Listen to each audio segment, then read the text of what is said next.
Hello, my dear friends. So, as you all were watching my last 3 to 4 videos. What I covered is I completed all the important current issues of the entire month of your June. So, today I am going to discuss the current affairs from June 29th to your July 5th.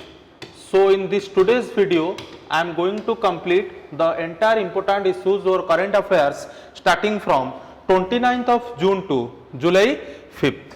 So, here you can see I put the important issue, the first important issue you can see here in the 29th June current affairs. We are going to start now.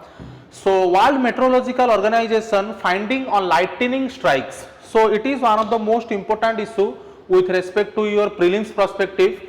As you can see here, Brazil is the country which was recorded a lightning strike that travelled around a distance of 709 kilometre इन 2018.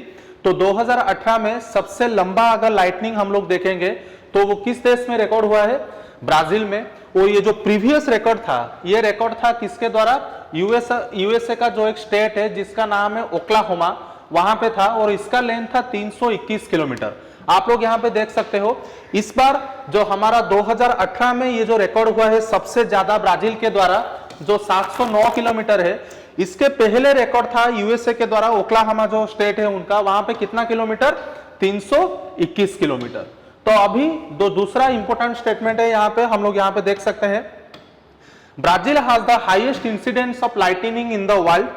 और उसके बाद Argentina recorded A strike that lasted for 16.73 seconds. Okay, तो ये जो यहाँ पे मैंने लिखा गया है अर्जेंटीना रिकॉर्डेड ए स्ट्राइक, इसका मतलब सबसे ज्यादा हम लोग जैसे देखते हैं ना बिजली कड़कता है आसमान में, मतलब बरसात के टाइम पे सबसे ज्यादा समय अगर कहीं पे ये बिजली कड़का है तो this is in Argentina and the time duration is around 16 second और you can say 16.73 सेकेंड्स. ठीक है, तो इसके पहले ये जो सबसे लंबा जो स्ट्राइक का रिकॉर्ड था ये कहां पे था? आप लोगों का फ्रांस का ये जो जगह है आल्प्स कोटे डिज्योर, ये एक फ्रांसिस नेम है. ठीक है, अगर मेरा pronunciation if it is wrong then kindly forgive me. तो ये जो पूरा का पूरा चीज को यहाँ पे WMO ने बताया है किसके मतलब नाम से? Mega flashes. तो अगर एग्जाम में आप लोगों को पूछा जाएगा कि मेगा फ्लैशेस क्या है, it is regarding this lightning issue. Okay, तो अभी हम लोग इंडिया के ऊपर अगर नजर डालेंगे तो फिर यहाँ पे आप लोग देख सकते हो यूपी के बाद मतलब सबसे लंबा अगर मैक्सिमम नंबर ऑफ डेथ हुआ है इंडिया में लाइटनिंग की वजह से, तो वो कहां पे है? यूपी में. और दूसरे नंबर पे कौन सा राज्य है? बिहार.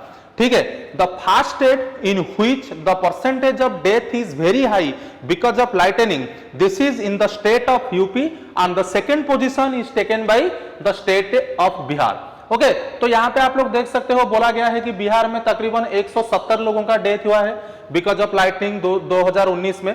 सो these are some common information for your exam perspective. So that much is enough. So we can go ahead. तो यहाँ पे देखो लिखा गया है कि लाइटनिंग क्या है. देखो ये जो चीजें हैं ये सब चीजें आप लोग ज्योग्राफी में पूरा डिटेल में पढ़ोगे, इसीलिए मैं इन चीजों को इतना डिटेल में यहाँ पे डिस्कस नहीं कर रहा हूं. तो यहाँ पे लाइटनिंग का मतलब क्या बताया गया है? It is a very rapid and massive discharge of electricity in the atmosphere and some of which is directed towards the earth surface. ठीक है, जो मतलब अर्थ के सरफेस के तरफ आता है. अभी आप लोगों ने गवर्नमेंट ऑफ इंडिया का शायद मिनिस्ट्री ऑफ होम अफेयर्स या डिफेंस का एक इंपॉर्टेंट एडवर्टाइजमेंट निकला है जहां पे बताया गया है कि वो जो पूरा का पूरा जब ये लाइटनिंग वगैरह होता है हम लोगों को कभी भी कहीं मतलब इलेक्ट्रिक पोल या कोई भी बड़ा सा पेड़ उसके नीचे नहीं जाना चाहिए. ठीक है, बहुत बार ये एडवर्टाइजमेंट आता है जहां पे भी आपका अगर बिजली कड़के तो आप लोगों को ऐसा सर में मतलब हाथ देके आपका दोनों पैर ऐसे जुड़ के रहना चाहिए. ठीक है, गवर्नमेंट ऑफ इंडिया का बहुत बार ये सब मतलब एडवर्टाइजमेंट के द्वारा लोगों के अंदर अवेयरनेस क्रिएट किया जाता है. तो उसी के बारे में यहाँ पे बताया गया है. मैं आप लोगों को इस पिक्चर में दिखा देता हूं आप लोगों को, तो फिर मतलब इजीली आप लोग याद रख सकते हो. यहाँ पे देखो लाइटनिंग होता कैसा है. मतलब पहले क्या होता है, देखो जो स्टॉर्म क्लाउड है, जो क्लाउड होता है ऊपर, उसका जो नीचे वाला हिस्सा वो रहता है नेगेटिवली चार्ज. आप लोग यहाँ पे देख सकते हो, यहाँ पे देखो दिखाया गया है नेगेटिवली चार्ज. ठीक है, देखो ये सब चीजें आप लोग ज्योग्राफी में पढ़ोगे, मतलब क्यूलोनिम्बस क्लाउड मतलब क्या है, कैसे वो सब होता है, लाइटनिंग का इश्यू क्या रहता है. और नीचे जो हमारा सरफेस रहता है इट इज पॉजिटिवली चार्ज. आप लोगों को पता है पॉजिटिव और नेगेटिव अट्रैक्ट ईच अदर. ठीक है, यहां पे देखो इन्होंने दोनों एक दूसरे को साथ क्या किया, अट्रैक्शन हुआ। जब यह अट्रैक्शन, देखो यहां पे lightning is the completion of this path as nature tries to neutralize the extreme. जब ये पॉजिटिव और नेगेटिव एक दूसरे के साथ आके अट्रैक्ट होके मिलते हैं, तभी हम लोग क्या देखते हैं, the issue of lightning. Okay, तो यहाँ पे ये पूरा का पूरा पिक्चर आप लोग देख सकते हो। यहाँ पे नीचे भी देखो, यहाँ पे लिखा गया है। मैं यहाँ पे थोड़ा एक बार इसे ये कर लेता हूं, आप लोग अच्छी तरह से तो फिर समझ सको। ठीक है, यहाँ पे देखो ये पूरा का पूरा लिखा गया है। Surface of earth gets positive charge on the surface extends towards the negative charge. मैंने अभी आप लोगों को बताया। देन यहाँ पे देखो ये पूरा का पूरा बिजली कैसे यहाँ पे कड़कता है, उसी के ऊपर बताया गया है। ठीक है, तो अभी हम लोग नीचे चलते हैं। यहाँ पे देखो बताया गया है कि आप लोगों का निशा मुक्त भारत क्या है। ठीक है, ये जो एनुअल एक्शन प्लान 2020-21 का है, व्हाट इज दिस एग्जैक्टली, आप लोगों को पता होगा। मैंने पिछली क्लास में भी बोला था, हमारा जो international day of against drug abuse and illicit trafficking है, ये जो पूरा का पूरा नशा का मतलब क्या है, जो ड्रग वगैरह जो लोग लेते हैं, यंगस्टर्स पर्टिकुलरली लेते हैं, उनको कैसे वो उन सब चीजों से अलग करना। How in the youngsters of India should not get sometimes of drugs. You know the movie that Udta Punjab, in that movie also lots of things are given to the society. So उसी के ऊपर ये पूरा का पूरा चीज हुआ है। तो यहाँ पे आप लोग देख सकते हो, this particular scheme is initiated by ministry of social justice and आप लोगों का एम्पावरमेंट। ये इसमें एक्चुअली है क्या, what the government is going to do with respect to this particular plan. यहाँ पे अवेयरनेस क्रिएट किया जाएगा, वही सिंपल सी चीजें यहाँ पे बताया गया है, आप लोग देख सकते हो। यहाँ पे the government is going to initiate the awareness among the generation. उसके बाद यहाँ पे देखो क्या बताया गया है, focus on higher educational institution, university campuses. मैंने अभी आप लोगों को बताया, हमारा जो स्कूल कॉलेज के लड़के हैं वही लोग ये सब चीजें करते हैं, मैक्सिमम में बोल रहा हूं। Community outreach and identification of dependent population, focus on the treatment facilities in hospital setting. So वही सब चीजें यहाँ पे बताया गया है। और ये particular scheme 272 most affected districts जो है हमारे भारत में, उसी के ऊपर ये फोकस करेगा। और यहाँ पे आप लोग देख सकते हो, हमारा पूरा का पूरा यहाँ पे बताया गया है, ये जो स्टेट्स, ये जो 257 डिस्ट्रिक्ट के बारे में यहाँ पे बताया गया है, कौन से राज्य में। यहाँ पे देखो Punjab, Haryana, Delhi, UP, north east. अगर आप लोगों को पता होगा, पंजाब में ये जो ड्रग वगैरह सप्लाई होता है, इससे सबसे बड़ा हाथ इसमें पाकिस्तान का है। ठीक है, because Punjab is sharing border with Pakistan, maximum number of drugs which are coming to the state of Punjab, this is given from the country like Pakistan. Okay, so in Punjab, if you see, in maximum number of universities, the students are addicted with such type of illicit activities like taking drugs. Okay, तो उसी के बारे में देखो यहाँ पे बताया गया है, पंजाब, हरियाणा, दिल्ली वगैरह में, नॉर्थ ईस्टर्न में, और ये जो डिस्ट्रिक्ट इसी स्टेट के अंदर इसको मतलब चुना गया है, ये सारे का सारे जिला। तो ये जो पहले जो नशा मुक्त अभियान था, भारत का जो कैंपेन था, इसको इनिशिएट किया गया था शिरोमणि अकाली दल के तरफ से पंजाब में 2015 में। आप लोग यहाँ पे देख सकते हो 2015 में ये पहली बार शुरू किया गया था पंजाब का एक पॉलिटिकल पार्टी शिरोमणि अकाली दल के द्वारा। और अगर आप लोग आंकड़ों के ऊपर नजर डालें, भारत में तकरीबन 8.5 लाख लोग ये ड्रग वगैरह में इन्वॉल्व हैं, जिनमें से 4,60,000 चिल्ड्रन है, मतलब यंगस्टर्स हैं, और 1.8 मिलियन अडल्ट नीड हेल्प। ठीक है, तकरीबन 1.8 मिलियन मतलब 10 लाख से ज्यादा। ठीक है, तकरीबन more than 10 lakh people in our country, they need treatment to get out from this particular illicit type of activities. Okay, तो उसके बाद हम लोग अभी देखेंगे, this is all about this Nasha Mukt Bharat. उसके बाद हम लोग यहाँ पे देख सकते हैं consolidated notification on MSME classification and registration. आप लोगों को पता होगा, भालेश्वर के जो एमपी हैं Pratap Chandra Sarangi, he is the union minister of MSME. अभी क्या हुआ है, माइक्रो स्मॉल मीडियम एंटरप्राइजेस का रजिस्ट्रेशन के लिए यूनियन गवर्नमेंट ने पूरा एक डिफरेंट तरीके का सिस्टम इनिशिएट किया है। Now we are going to see what are the different type of things which is involved to get registered as a company under MSME। तो यहाँ पे देखो उसी के ऊपर यहाँ पे लिखा गया है कि classification and registration of MSME. तो उसके पहले जो भी सारे रूल्स रेगुलेशंस थे उसको गवर्नमेंट ने पूरा स्क्रैप कर दिया है। अभी पूरा का पूरा नया सिस्टम लाया गया है कि अगर एक इंसान एमएसएमई के लिए अप्लाई करना चाहे तो क्या क्या उसका मिनिमम क्राइटेरियास रहेगा। तो यहाँ पे आप लोग देख सकते हो, ये पूरा का पूरा उस पर लेटेस्ट नोटिफिकेशन में क्या डाला गया है। अभी ये जो एमएसएमई है उसको क्या बोला जाएगा, उद्यम। ठीक है, एग्जाम में ये पूछ सकते हैं, बहुत ही इंपॉर्टेंट वर्ड्स है यहाँ पे, मैंने क्या बोला, उद्यम। अभी भी जो सारा एमएसएमई रहेगा उसको हमारे भारत में क्या बोला जाएगा, उद्यम। ठीक है, और अगर आप लोग इस उद्यम के लिए रजिस्ट्री करना चाहते हो तो फिर उसे क्या बोला जाएगा, उद्यम रजिस्ट्रेशन। ठीक है, और ये पूरा का पूरा रजिस्ट्रेशन आप लोगों का ऑफलाइन नहीं, ये पूरा देखो यहाँ पे कैसे होगा, ऑनलाइन बेस्ड होगा, सेल्फ डिक्लेरेशन। ठीक है, तो उसके बाद जो क्राइटेरिया वहां पे आप लोग आगे देख सकते हो, देखो, एक्सपोर्ट ऑफ गुड्स और सर्विसेज और both would be excluded while calculating the turnover of any enterprises. ठीक है, तो these are some minimum criteria to registered as a MSME.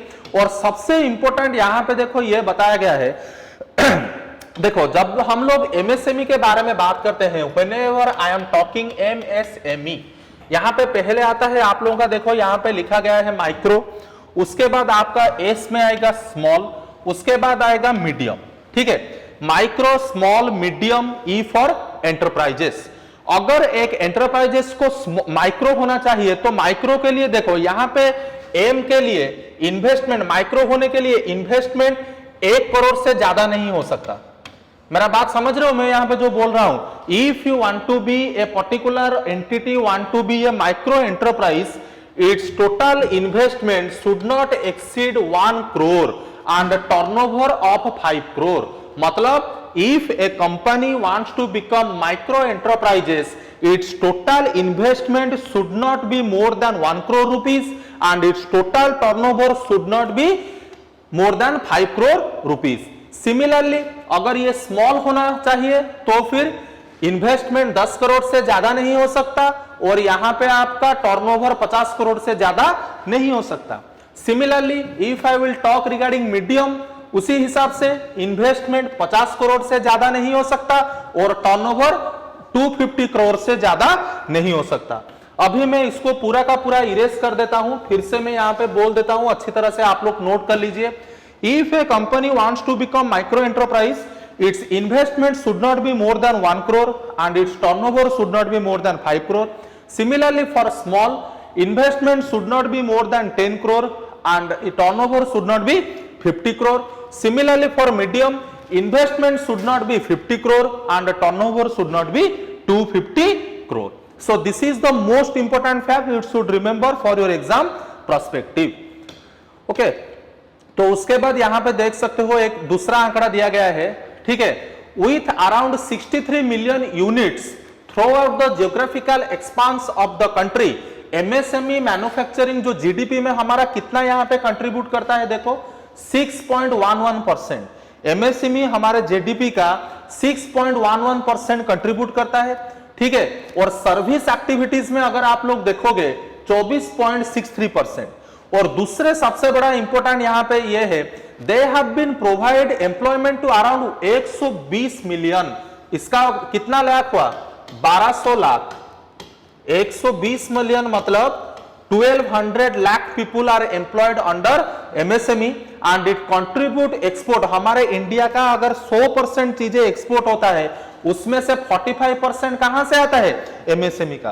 तो फिर मतलब पकड़ लो, इंडिया से अगर जितना भी एक्सपोर्ट हो रहा है अगर उसको हम लोग 100% ले लें, around 45% export is coming from the side of MSME and around 1200 lakh people are employed under MSME. So from that you can understand the importance of MSME in the economy of our country. This is the reason why the government of India coming with different initiatives or different scheme to empower or to promote the investment under MSME. International MSME day हमारा celebrate किया जाता है 27 जून को, यहां पे आप लोग देख सकते हो। ठीक है, उसके बाद हम लोग देखेंगे हमारा स्टैटिस्टिक्स डे जो हमारा हर साल 29 जून को सेलिब्रेट किया जाता है।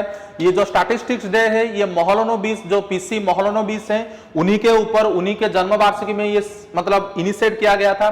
और इस बार हमारा थीम क्या है, यहां पे आप लोग देख सकते हो, this is the theme. SDG का मतलब सस्टेनेबल डेवलपमेंट गोल। अच्छी तरह से इसे याद रखो, जब हम लोग बात करते हैं एसडीजी के बारे में, सस्टेनेबल डेवलपमेंट गोल, इसका मतलब है, अगर आप लोग नेट में जाके, मैं ये पिक्चर डालना यहाँ पे भूल गया हूं, इफ यू विल गूगल और if you will browse sustainable development goals and after that if you will go to the image portion, there you will see a box like this under inside which around 17 sustainable development goals are present. So in my economics class also I told you take a note of the entire thing here, because 17 sustainable goals are given by the United Nations, and if a country is going to follow all the important sustainable goal, then it will become a ideal country in the entire world. तो यहाँ पे जो हमारा sustainable development goal के बारे में बताया गया है, तो यहाँ पे थीम किस दो सस्टेनेबल डेवलपमेंट गोल के ऊपर है? एक है आपका SDG 3, दूसरा है 5। 3 किसके बारे में बोलता है? हेल्दी लाइफ्स एंड प्रमोट वेलबींग्स, और जो 5वां SDG है वो बोलता है equality and empowerment of women and girls. ठीक है, तो ये जो PC मोहलनोबिस है, आप लोगों को अगर पता होगा, he was a very important person with respect to our country, क्योंकि उनको बोला जाता है father of statistical science in India, और इन्हीं के द्वारा कोलकाता में एस्टेब्लिश किया गया था इंडियन स्टैटिस्टिकल इंस्टीट्यूट इन 1931। उसके बाद इन्होंने एक जर्नल भी फाउंड किया था जिसका नाम था क्या? संख्या। अगर आप लोगों को पता होगा, अगर आप लोग मेरा इकोनॉमिक्स के क्लास फॉलो कर रहे हैं, हमारा जो दूसरा 5 ईयर प्लान था वो भी इन्हीं के नॉलेज, मतलब इन्हीं का कॉन्सेप्ट को लेकर बनाया गया था। यहाँ पे मैंने मेंशन भी किया है, आप लोग यहाँ पे देख सकते हो, यहाँ पे मैंने मेंशन किया है, देखो यहाँ पे सेकेंड 5 ईयर प्लान यहाँ पे मेंशन किया गया है। The Mahalanobis model was employed in the second 5 year plan. इसके ऊपर आपको ज्यादा नॉलेज चाहिए, so kindly subscribe my economics class what I am taking for particularly ASO students. तो और एक चीज मैं यहाँ पे आप लोगों को बताना भूल गया, this is another important thing, इन्होंने भी एस्टैब्लिश किया था हमारा, यहाँ पे देखो, central statistical organisation and national sample survey. ये दोनों के दोनों ऑर्गेनाइजेशन आपका कौन से मिनिस्ट्री के अंडर में आता है? MoSPI, ministry of statistics and programme implementation. अभी क्या किया गया है? CSO और NSS को मिला के हमारा एक नया ऑर्गेनाइजेशन का फाउंडेशन किया गया है जिसका नाम है NSO, नेशनल स्टैटिस्टिकल ऑर्गेनाइजेशन। ये फिलहाल 6-7 महीने पहले ही हुआ है। This organisation also comes under this particular ministry, MoSPI, ministry of statistics and programme implementation. Okay, so now we are going to see the next important thing, what is anthropos. Anthropos देखो, ये एक, मतलब इसको great pause भी कहा जाता है। ये एक स्टडी है ब्रिटेन में, यहाँ पे देखो लिखा गया है, coined by the researchers in UK। इसको मतलब क्या है? कोरोना वायरस की वजह से हमारे जो एनिमल्स के ऊपर, जो डिफरेंट स्पेसीज के ऊपर कैसा कोरोना वायरस का प्रभाव मतलब डाला गया है, उसी के ऊपर ये मतलब इशू है। आप लोग यहाँ पे देख भी सकते हो, it refers to the corona virus induced lockdown period and its impact on other species. How the impact of coronavirus was particularly going on different types of species in the entire world. This entire study is based on that particular issue. If you can see here, देखो यहाँ पे लिखा गया है, there were pumas sighted in the Santiago city of Chile. पुमा एक particular, मतलब tiger तो हम लोग नहीं बोल सकते, नेट में अगर आप लोग देखोगे मतलब वही गिद्धड़ बगे जैसे वो लोग दिखाई देते हैं। और जैकल्स, जो उड़िया में जिसको हम लोग बिलुआ बोलते हैं, इन द पार्क्स ऑफ तेल अवीव, आप लोगों को पता होगा इजराइल में है। Dolphins in the water of Italy, and even a monkey fight on the street of Thailand. So these are some impact of corona virus on the different types of animals और species you can say. अभी यहाँ पे exam के लिए एक ऐसा important है, आप लोगों को पता, मतलब एग्जाम में they will ask that this recently we come from a term like anthropos, what does it mean? So you should remember that it is the study by the researchers of UK that how the coronavirus is going to impacted on the different types of species. Okay, so उसके बाद उसी के बारे में देखो, ये सब पूरा का पूरा चीजें लिखा गया है कि कैसे उन लोगों को खाने में पीने में दिक्कत हो रहा है। These are the things which is mentioned here, so you can stop the video and you can see. Okay, तो उसके बाद यहाँ पे बोला गया है एक मरीज के बारे में, it is anti torpedo decoy system. यहाँ पे टॉर्पेडो का मतलब क्या है, मैं आप लोगों को पिक्चर भी इसका दिखाऊंगा। टॉर्पेडो का मतलब जो पानी के अंदर जो मिसाइल वगैरह भेजा जाता है युद्ध के टाइम पे, उसी को टॉर्पेडो कहा जाता है। एंटी टॉर्पेडो डिकॉय सिस्टम मतलब पानी के अंदर अगर कोई मिसाइल उधर से आ रहा है, इसको वो डिटेक्ट कर पाएगा। ठीक है, तो this is the meaning of anti torpedo decoy system, मतलब वहां पे उसको प्लेस करना। तो यहाँ पे आप लोग उसका पिक्चर भी देख सकते हो, यह देखो, इसको पूरा का पूरा बनाया गया है आप लोगों का किसके द्वारा? DRDO। याद रखो, ये एग्जाम के लिए बहुत इंपॉर्टेंट है, एग्जाम में पूछा जाएगा। This particular anti torpedo missile was formed by whom? You should remember it was formed और made by which organisation, DRDO। ठीक है, तो this is the information here, so you can see here. So Indian navy में अभी ये induct किया गया है। यहाँ पे देखो वही चीज लिखा गया है, defence research and development organisation ने इसे बनाया है। तो अभी आ गया आप लोगों का संकल्प पर्व। यहाँ पे देखो 7 नंबर के पॉइंट में लिखा गया है। इसका मतलब क्या है, ये नॉर्मली सेलिब्रेट किया जाता है मिनिस्ट्री ऑफ कल्चर के द्वारा। संकल्प पर्व फ्रॉम 28 जून टू 12 जुलाई। इसका सबसे बड़ा मुद्दा क्या है, क्यों, व्हाई दिस पर्टिकुलर पर्व came to picture, because Modi to plant at least 5 trees either in office campus और व्हेरेवर इट इज पॉसिबल। जहां पे भी हो एटलीस्ट आपको 5 ट्रीज प्लांट करना है। It is a type of, you can say, afforestation system. आफ्लोरेस्टेशन का मतलब ज्यादा से ज्यादा पेड़ हमारे सोसाइटी में उगाना चाहिए, और उन्होंने 5 पेड़ के ऊपर ज्यादा से ज्यादा फोकस किया है। कौन सा पेड़, यहां पे आप लोग देख सकते हो, आंवला, बरगद, अशोक, पीपल, बेल। आप लोगों को पता होगा जब गौतम बुद्धा बोधगया में उन्होंने एनलाइटनमेंट लिया, कौन से पेड़ के नीचे वो बैठे थे, पीपल के पेड़ के पीछे, मतलब पीछे नहीं नीचे बैठे थे। और जब हम लोग महावीर जैन के बारे में बात करते हैं, he was sitting under the sal tree. If you remember this things you are going to read in your history chapter. Okay, तो उसके बाद हम लोग नेक्स्ट देखेंगे फिशिंग कैट के बारे में। हमारे राज्य का एक मतलब इंपॉर्टेंट इश्यू है। उड़ीसा गवर्नमेंट ने भितरकनिका में शुरू किया है एक 2 साल का प्रोजेक्ट। ये जो फिशिंग कैट है उन लोगों को कंजर्व करने के लिए, ये एक नॉक्चरल एनिमल है। नॉक्चरल का मतलब जो रात को एक्टिव रहते हैं। ठीक है, उसके बाद आप लोग देख सकते हो स्टेट एनिमल इसको बंगाल का कहा जाता है, और IUCN के हिसाब से ये एक वल्नरेबल स्पेसीज है। आप लोगों को अगर याद होगा, मैंने क्रोकोडाइल डे के बारे में पढ़ा था। उस टाइम पे मैंने आप लोगों को 3 किस्म का क्रोकोडाइल के बारे में बताया था।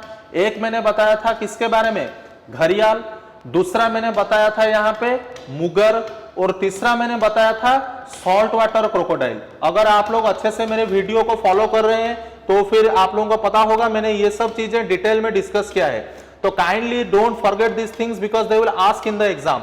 जब मैंने घड़ियाल के बारे में बात किया था, इट इज क्रिटिकली एंडेंजर्ड। ठीक है, जब मैंने सॉल्ट वाटर क्रोकोडाइल के बारे में बात किया था, इट इज लीस्ट कंसर्न। ठीक है, जाके मेरा पहले वीडियो वगैरह देखो, आप लोगों को पता चलेगा। जब मैं मुगर के बारे में बात किया था, इट इज वल्नरेबल। मैं जब भी आप लोगों से डिस्कस करता हूं ये सब चीजें मैं बार बार रिवीजन करता हूं। काइंडली ये सब चीजें याद रखें, क्योंकि एग्जाम में they will ask the same thing what I am saying it you here. Okay, so kindly don't miss my videos और द वीडियोस ऑफ बाणी। ओके, सो उसके बाद यहाँ पे जब हम लोग फिशिंग कैट के बारे में बात करते हैं, इसको IUCN का वल्नरेबल ग्रुप में रखा गया है। यहाँ पे मैंने पिक्चर भी डाला है, आप लोग देख सकते हो। ये देखो यहाँ पे, ये जो फिशिंग कैट के बारे में आप लोगों ने देखा होगा बहुत बार डिस्कवरी में, मतलब पानी में ऐसा बोल लोग they will totally like this to catch the fish. जब when the fish will come ना, they will just try to catch the fish. Okay, just see the videos, then you can understand what I am saying. तो इसके बाद एक torn के बारे में यहाँ पे बताया गया है, गैंड्रोमॉर्फस। मेरा प्रोनाउंसिएशन अगर गलत हो तो फिर फॉरगिव मी, माफ कीजिएगा। तो गैंड्रोमॉर्फस के बारे में यहाँ पे बताया गया है। इसका मतलब है क्या, they are chimeric individuals having both male and female tissues. Chimeric का मतलब क्या है, what is the meaning of chimeric? If you see there are lots of Hollywood और some of the Bollywood movies where there is a species having both the character of male and animal. Okay, human being, मतलब जैसे यहाँ पे मैं एक picture देखो आप लोगों को बताता हूँ। मतलब ये जैसे पकड़ लो एक घोड़ा है, मेरा पिक्चर मतलब मेरा बहुत ही घटिया है। ये घोड़ा है, ये पूरा का पूरा घोड़ा का पिछला वाला हिस्सा घोड़े के जैसा रहेगा, पर सामने का जो सर का हिस्सा होगा वो आदमी जैसा होगा। मेरा बात समझ रहे हो? So it is a example of chimeric animal. अगर आप लोगों को चिमेरिक के बारे में और जानना है, नेट में जाके डालिए, वही इमेजेस में जाइए, आप लोगों को पता चल जाएगा। मतलब आधा शरीर का हिस्सा इंसान जैसा, आधा शरीर का हिस्सा मतलब कोई जानवर जैसा। ठीक है, this is the meaning of chimeric. तो ये अभी न्यूज में क्यों है? Why it came in news? The reason is researchers have gynandromorphism in the libellulid dragonfly Crocothemis servilia from India. ये मतलब एक स्पेसीज का नाम है, इसको पूरा रट्टा लगाने की कोई भी जरूरत नहीं है। इतना भी याद रखो, ये जो LDCS है अभी ये मतलब फिलहाल इंडिया में देखा गया है। उसका पिक्चर भी मैंने डाला है, आप लोग यहाँ पे देख सकते हो वो पिक्चर। यहाँ पे देखो ये वाला, ठीक है। इसको बोला गया है, अभी वो जो नाम दिया गया है यहाँ पे, ये जो नाम जैंड्रोमॉर्फस इसी का ही नाम है, यह अभी इंडिया में देखा गया है। आप लोगों को बस इतना ही याद रहना चाहिए गैंड्रोमॉर्फस का मतलब है क्या। यह फैक्चुअल क्वेश्चन के लिए बहुत ही इंपॉर्टेंट बियर करता है। उसके बाद मैंने ये पिक्चर डाला है अभी शिशु लोन अंडर पीएम मुद्रा स्कीम। मैंने आप लोगों को अभी बताया जो एमएसएमई के बारे में। आप लोगों को पता होगा जब मैं एमएसएमई के बारे में बात करता हूं, एमएसएमई, इसके अंडर 3 लोन दिया जाता है। एक को बोला जाता है शिशु, दूसरे को बोला जाता है शिशु किशोर, और लास्ट वाला क्या रहता है, तरुण। शिशु किशोर तरुण, ये पूरा का पूरा यहाँ पे मुद्रा लोन के बारे में बताया गया है। अगर आप लोगों को कुछ भी डाउट हो मेरे पहले वाले वीडियो जाके देखिए। ये इतना सारा इंफॉर्मेशन इतना इंपॉर्टेंट है नहीं जितना इंपॉर्टेंट ये वाला पिक्चर है। देखो शिशु में आप लोगों को लोन कहां मतलब कितना तक का दिया जा सकता है। Under Shishu you can get the loan up to 50,000 rupees, under Kishore 50,000 to 5 lakh rupees, under Tarun 5 lakh to 10 lakh rupees. मतलब शिशु में सबसे कम, किशोर में उससे ज्यादा 5 लाख तक, और तरुण में 5 लाख से लेके 10 लाख तक का लोन दिया जाता है। और मैंने आप लोगों को बताया माइक्रो एंटरप्राइजेस के लिए क्राइटेरियाज क्या है, स्मॉल एंटरप्राइजेस के लिए क्राइटेरियाज क्या है, और मीडियम एंटरप्राइजेस के लिए क्राइटेरियाज क्या है। Before 10 minutes only I told you the entire information of MSME. ठीक है, now we are going to see the next picture. यहां पे आप लोग देख सकते हो, यहां पे देखो तो एक एमओयू साइन किया गया है ministry of housing and urban affairs and SIDBI bank के अंदर to engage SIDBI as a implementation agency for PM Svanidhi. PM Svanidhi के बारे में मैंने पहले भी आप लोगों को पूरा का पूरा बात बताया था। इसका मतलब यही है PM street vendors Atmanirbhar Nidhi. हमारे देश में अभी जो स्ट्रीट वेंडर्स आ रहे हैं, जो माइग्रेंट्स आ रहे हैं, वो लोग अपना लाइवलीहुड कैसे अच्छे तरह से निभा सके, उसी के ऊपर ये पूरा का पूरा स्कीम आया है। अभी आप लोगों को पता होगा नरेंद्र मोदी जी ने और एक मतलब इंपोर्टेंट स्कीम लॉन्च किया है जिसका नाम है प्रधानमंत्री रोजगार योजना। प्रधानमंत्री रोजगार योजना अभी फिलहाल इसको इनिशिएट किया गया है या लॉन्च किया गया है कौन से राज्य में, बिहार में। तकरीबन 6 राज्यों को इसमें इंक्लूड किया गया है। 6 राज्यों में से टोटल 16 डिस्ट्रिक्ट्स को लिया गया है, और ये जो पूरा का पूरा मुहिम ये चलेगा 125 दिन। If I am not wrong it will go around 125 days. और इसमें क्या होगा, हमारे उड़ीसा भी इसमें इंक्लूड है। मतलब जो माइग्रेंट्स वगैरह दूसरे राज्यों से हमारे राज्य को आ रहे हैं, उन्हीं लोगों के लिए this particular scheme came to picture. Okay, so these are some important information with respect to the migrants who are coming from other states to our states. उसके बाद यहाँ पे देखो आ गया मेरे दोस्तों 30 जून का करंट अफेयर। आप लोगों को पता होगा न्यूजीलैंड का एक जीएनएस साइंस है, रिसर्चर्स वहां पे जो काम करते हैं उन्होंने एक जियालैंड नाम का एक नया कॉन्टिनेंट का नाम बोला है। बोला जा रहा है ये जो पूरा का पूरा जियालैंड है इसका तकरीबन 94% is under the water. Okay, तो तकरीबन 94% उसका जो पूरा का पूरा लैंड एरिया है वो पानी के नीचे है। यहाँ पे आप लोग देख सकते हो, यहाँ पे देखो वही लिखा गया है। ये जो पूरा का पूरा 94% अगर उसका एरिया आप लोग कैलकुलेट करोगे तकरीबन 2 मिलियन स्क्वायर माइल्स आएगा, 20 लाख स्क्वायर माइल्स। ठीक है, जो पानी के नीचे है। और यहाँ पे ये जो ओनली 6% बाहर है जिसको लेके ये पूरा का पूरा स्टडी किया गया है। न्यूजीलैंड के पास में है, अगर आप लोग मैप में दिखोगे तो यहाँ पे है चीज है, देखो यहाँ पे, ये देखो यहाँ पे रहा ऑस्ट्रेलिया, आप लोग यहाँ पे देख सकते हो, ये रहा आपका ऑस्ट्रेलिया, ये रहा आपका न्यूजीलैंड। ठीक है, तो यहाँ पे उन्होंने बोला गया है कि यहीं पे ये पूरा का पूरा चीज देखा गया है। तो अगर आप लोगों को एग्जाम में आए जियालैंड क्या है, तो it is a new continent which is given by the researchers of New Zealand. Okay, next, तो वर्ल्ड बैंक का जो स्टार प्रोजेक्ट, ये स्टार प्रोजेक्ट है क्या? अगर स्टार प्रोजेक्ट के बारे में आप लोगों को उसका पूरा फुल फॉर्म बताएंगे, the full form of the STARS project which is initiated by WB world bank is strengthening teaching learning and results from the states programme. ठीक है, तो स्टार्स का फुल फॉर्म क्या है? Strengthening teaching learning and results for states programme. STARS programme was initiated by particularly by the world bank. इसका मतलब क्या है? देखो, it is a project improve the quality and governance of school education particularly in 6 states. Okay, तो हमारे देश के जो 6 राज्य हैं, कौन कौन सा 6 राज्य?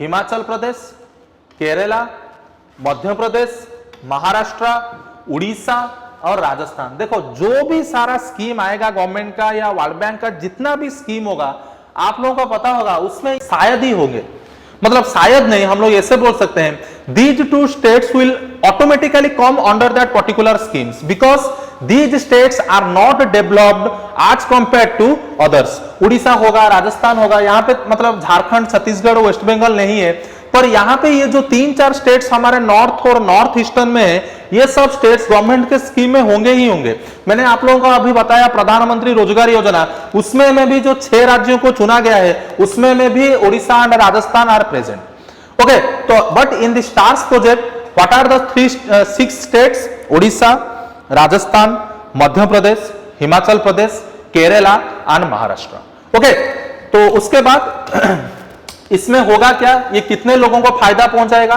तकरीबन 2500 लाख स्टूडेंट, 250 मिलियन का मतलब 2500 lakh students from the age of 6 to 17 and around 1.5 million schools. Okay, 10 lakh से ज्यादा schools and over 10 million student, sorry teachers. 10 million का मतलब आपका पकड़ लो 100 लाख।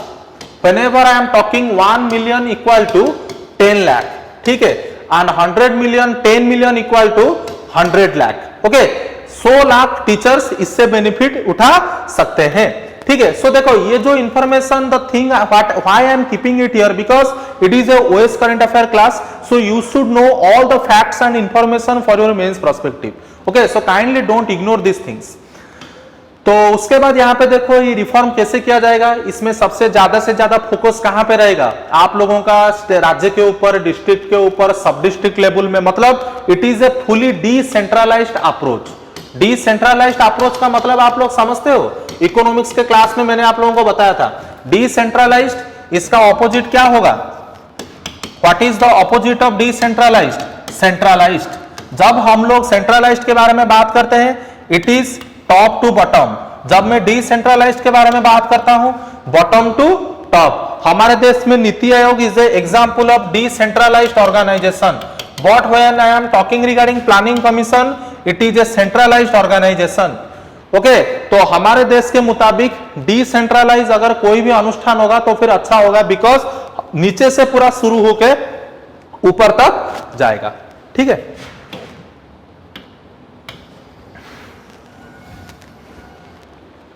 तो दूसरा अभी इसका फोकस क्या है? Addressing demand from the stakeholders. School college में stakeholders who are they? Parents, students, जो जिसका अकाउंटेबल रहता है स्कूल में। Equipping teachers to manage this transformation by recognising that teachers are central to achieving better learning outcome. अगर यहाँ पे बाणिक मुझे एक बात बताओ, if Banik is not providing this online platform then how you are going to study? अगर teachers ही यहाँ पे अच्छे नहीं रहेंगे, अगर अच्छा यहाँ पे करिकुलम नहीं होगा, अगर अच्छा यहाँ पे अगर ट्रांसपेरेंसी नहीं रहेगा, then how you will get the videos, how you will learn, like वो बाणिक हो या कोई दूसरा इंस्टीट्यूट हो, अगर आप लोगों का अच्छा फैकल्टीज, अच्छा सोर्सेस नहीं मिलेगा then it will be difficult for you to prepare for the competitive exams. तो समझ रहे हो ना?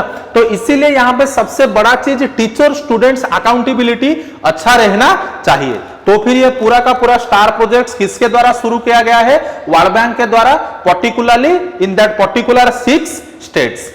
तो ये सब चीजें, ये बाकी के चीजें हैं, एग्जाम के लिए इतना इंपॉर्टेंट है नहीं, फिर भी अगर आप लोग चाहते हो तो एक बार वीडियो को पॉज करके आप ये सब देख सकते हो, पर जितना जरूरी चीजें हैं that I already told you, ठीक है।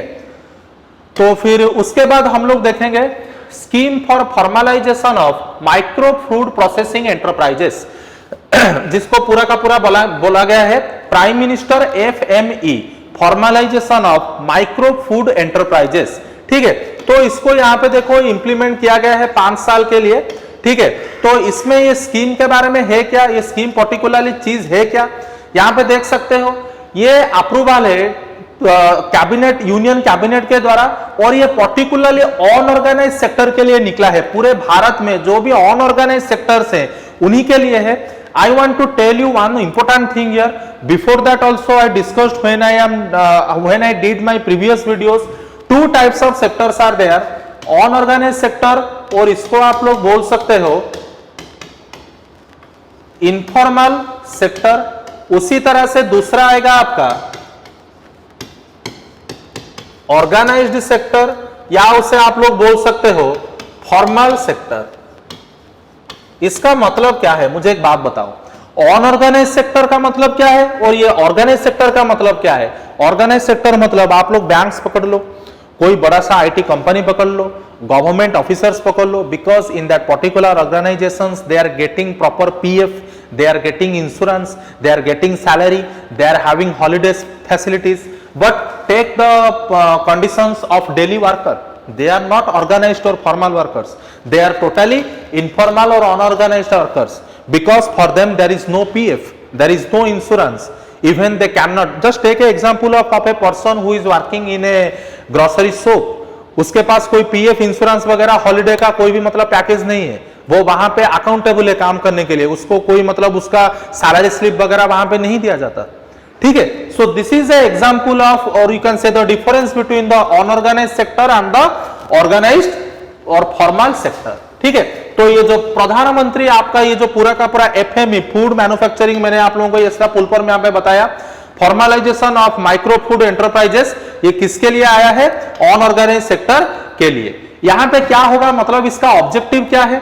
Increase in access to finance by micro food processing unit, जो छोटा छोटे माइक्रो फूड प्रोसेसिंग यूनिट है उनको फाइनेंस किया जाएगा, रेवेन्यू इंक्रीज किया जाएगा टारगेटेड एंटरप्राइजेस को पकड़कर, enhance the compliance with food quality and safety standards, जो फूड क्वालिटी है उसका जो सेफ्टी स्टैंडर्ड्स है इट विल बी इंप्रूव्ड, ठीक है।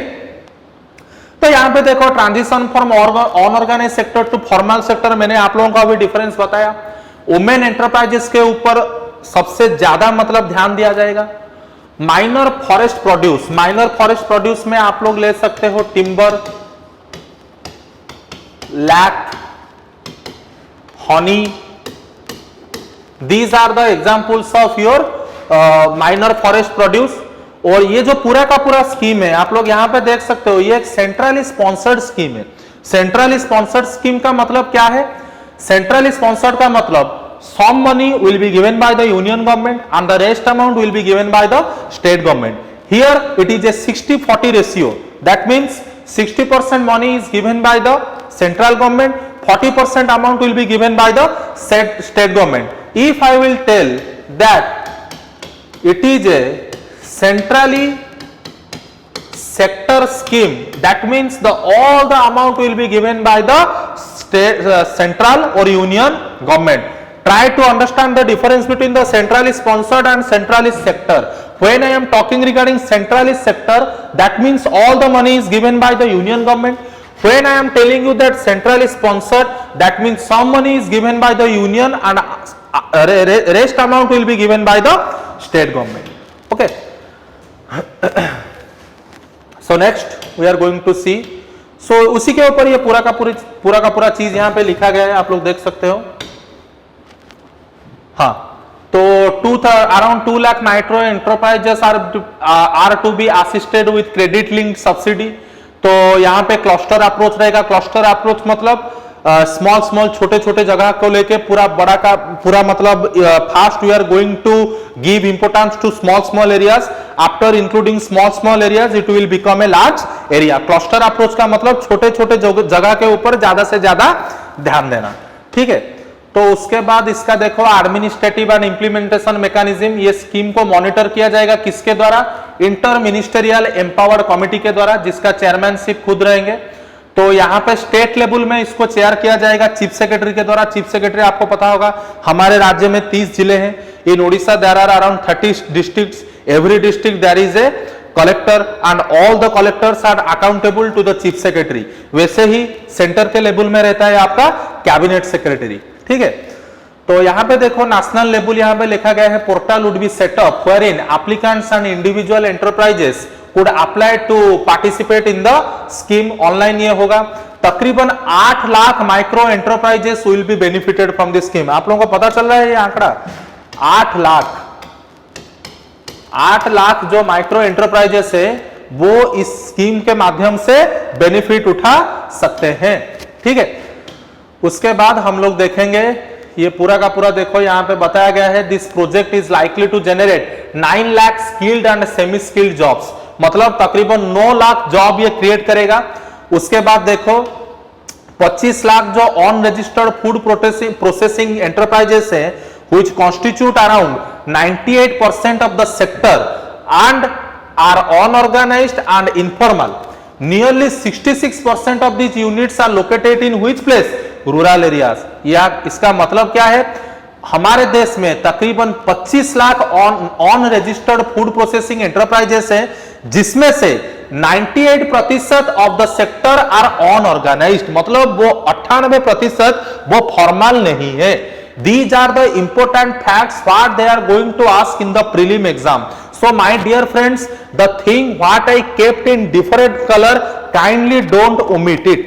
ठीक है, तो उसके बाद हम लोग देखेंगे, आप लोगों को पता होगा हमारे देश में सबसे बड़ा चीज अभी फिलहाल 7-8 दिन में क्या हुआ है, टिकटॉक को गवर्नमेंट ने बैन कर दिया है। टिकटॉक, लोग बहुत सारा काम यहाँ पे इंपोर्टेंट काम करते थे टिकटॉक में, तो तकरीबन 59 चाइनीज ऐप्स बैन टिकटॉक के साथ। आप लोगों को पता होगा शेयरिट, जेंडर, कैम स्कैनर, मतलब वो जो आई कैम स्कैनर वगैरह कुछ था, इसको मतलब पूरा का पूरा बैन कर दिया गया है।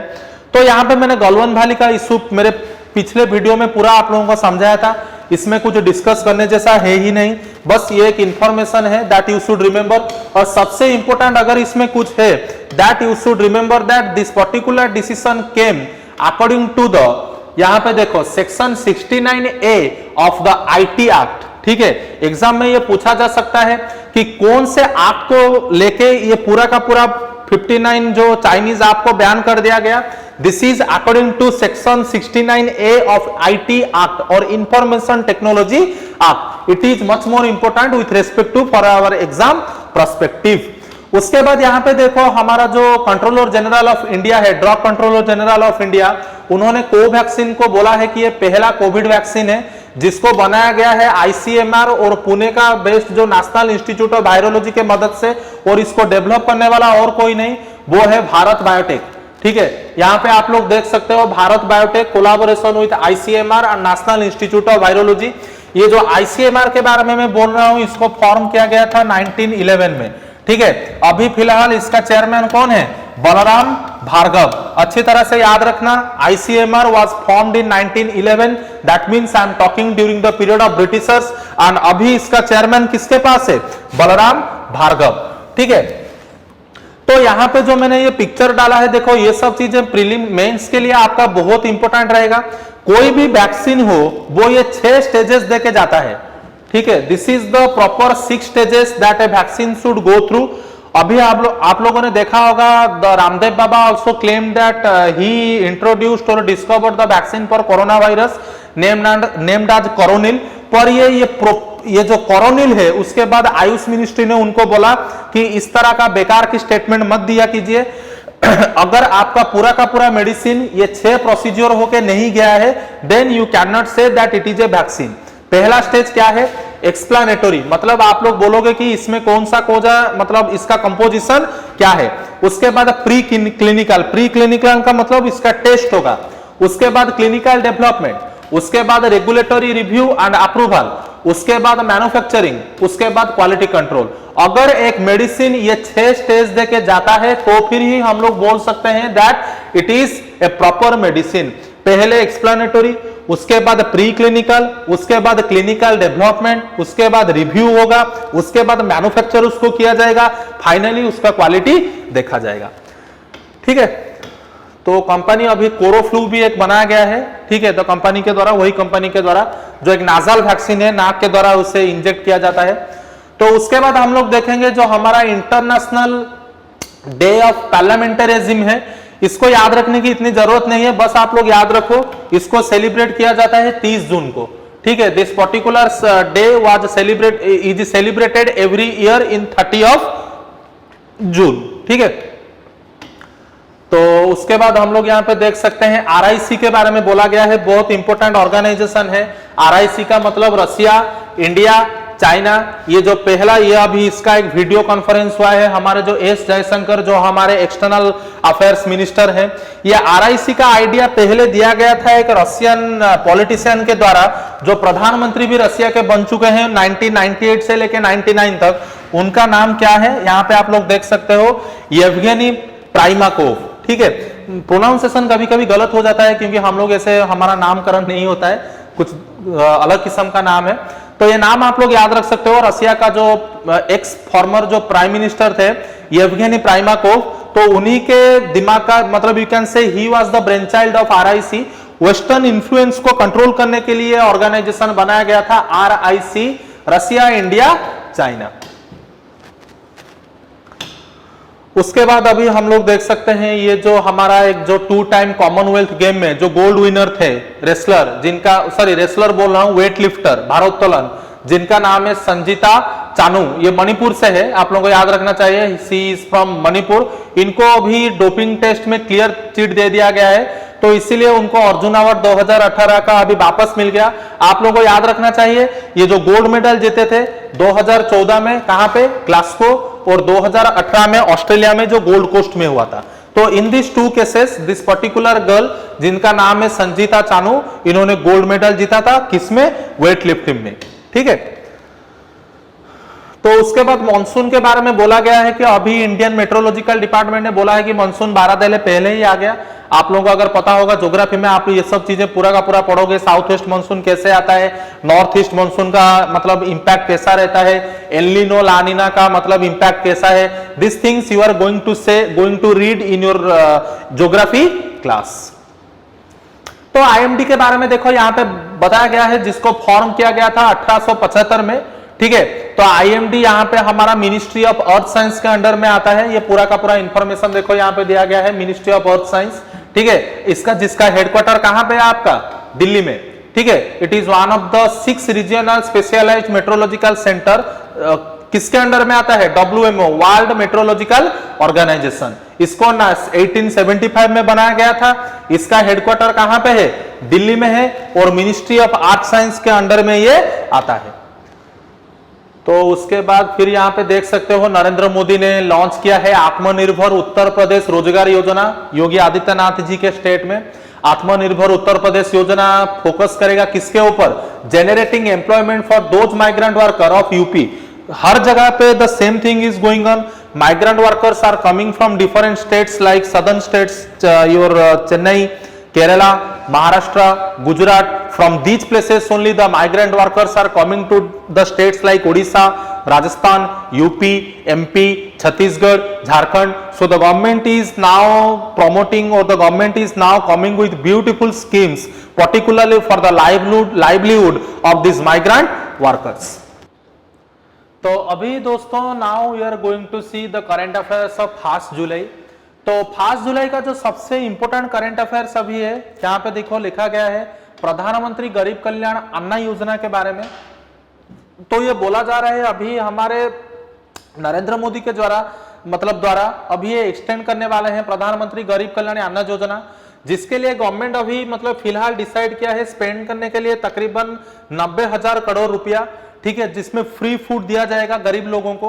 और ये बोला जा रहा है वर्ल्ड का सबसे बड़ा फूड सिक्योरिटी स्कीम है। यहाँ पे आप लोग देख सकते हो वर्ल्ड का सबसे बड़ा मतलब लार्जेस्ट फूड सिक्योरिटी स्कीम, और ये इंश्योर करेगा sufficient food for the poor and needy during this particular pandemic situation.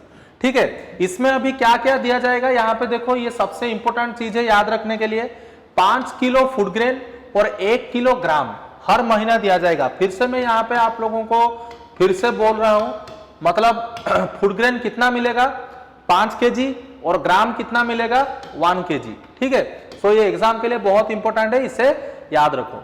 अभी यहाँ पे लिखा गया है कि reviving SAARC to deal with China. देखो ये प्रीलिम्स के लिए इतना इंपॉर्टेंट है नहीं, पर मेंस में जब आप लोग इंटरनेशनल रिलेशन के बारे में लिखोगे उसी के लिए ये बहुत इंपॉर्टेंट है। यहाँ पे देखो हमारे बहुत सारे ऑर्गेनाइजेशन है, जैसे सार्क पकड़ लो, या आप लोग हमारा यहाँ पे मैंने शायद एक पिक्चर भी डाला हुआ है। ठीक है, मैं दिखाऊंगा आप लोगों को। जैसे कि मैं आप लोगों को आज एक होमवर्क देता हूं, आप जाके एक काम कीजिए, ये जो सारा का सारा ऑर्गेनाइजेशन मैं यहाँ पे लिख रहा हूं, वो चाहे सार्क हो, या वो चाहे ब्रिक्स हो, या वो बिम्स्टेक हो, या आप लोग ले सकते हो एशियन हो, तो kindly go and see when exactly these organizations were founded and where are the headquarters of this particular organization. ठीक है, क्योंकि देखो ये जो ये सारा का सारा ऑर्गेनाइजेशन जो यहाँ पे 3 ऑर्गेनाइजेशन लिखा गया है, इसका मेंबर इंडिया है, पर ये जो एशियन कंट्रीज है इसका मेंबर इंडिया नहीं है। एशियन में अगर आप लोग 6 कंट्रीज को ऐड कर दो, एशियन प्लस 6 एक ऑर्गेनाइजेशन आता है जिसका नाम है RCEP, regional comprehensive economic partnership, जिसमें से अभी इंडिया निकल गया। जो फ्री ट्रेड एग्रीमेंट उसका था वहां से इंडिया निकल गया, जिसको आप लोग बोलते हो FTA, फ्री ट्रेड एग्रीमेंट। ठीक है, तो अभी क्या ये बोला गया है जो एशियन के बारे में, अभी इंडिया क्या कर रहा है, ये जो सार्क जो है ये अच्छी तरह से काम नहीं कर रहा है, because from the starting of 2016 Uri attack, that Pulwama attack, SAARC is not working properly because India including Pakistan and Afghanistan all are the members of SAARC. Because of the tussle between India and Pakistan, this particular international organization is not working properly, so that it is mentioned here in the entire thing that now India should look for the development or to make the international relationship good with the SAARC countries. ठीक है, तो मैंने इसीलिए आप लोगों को बताया, इसमें प्रीलिम्स पॉइंट ऑफ व्यू के लिए इतना ही इंपॉर्टेंट है कि ये सब ऑर्गेनाइजेशन का हेडक्वार्टर कहां पे है, बनाया कब गया था और इसका चेयरमैन कौन है। पर मेंस पर्सपेक्टिव के लिए आप लोगों को ये पूरा का पूरा चीज याद रखना पड़ेगा कि कैसे सार्क, एशियन, ब्रिक्स, आप लोगों का NDB, ADB में इंडिया का कंट्रीब्यूशन क्या है।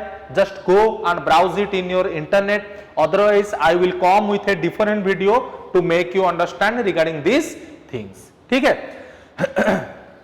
तो उसी के ऊपर ये पूरा का पूरा देखो, यहाँ पे वही लिखा गया है, BIMSTEC can not replace SAARC, क्योंकि ये जो पूरा का पूरा बिम्स्टेक है it is Bay of Bengal, Bharat के पूर्व की तरफ से ये बात कर रहा है। पर जब हम लोग सार्क के बारे में बात करते हैं, इंडिया के साथ अफगानिस्तान और पाकिस्तान भी रहता है, तो इसीलिए बिम्स्टेक कभी भी सार्क को रिप्लेस नहीं कर सकता, उसी के बारे में यहां पे बताया गया है। तो ये देखो सार्क का यहाँ पे आंसर भी दे दिया गया है, ये आप लोग यहाँ पे देख सकते हो। सार्क के जो मेंबर कंट्रीज हैं, देखो इंडिया, पाकिस्तान, अफगानिस्तान, नेपाल, भूटान, आप लोगों का बांग्लादेश, ये पूरा का पूरा कंट्री, श्रीलंका आएगा, मालदीव्स भी आएगा। ये पूरा का आपका जो सार्क का हेडक्वार्टर है ये कहां पे है, काठमांडू में। आंसर यहीं पे मैंने दे दिया एक का, बाकी तीनों का आप जाके ढूंढो। तो the headquarter of SAARC is in which place, Kathmandu, capital of Nepal, जिसके अंदर मालदीव्स और श्रीलंका भी आते हैं। ठीक है,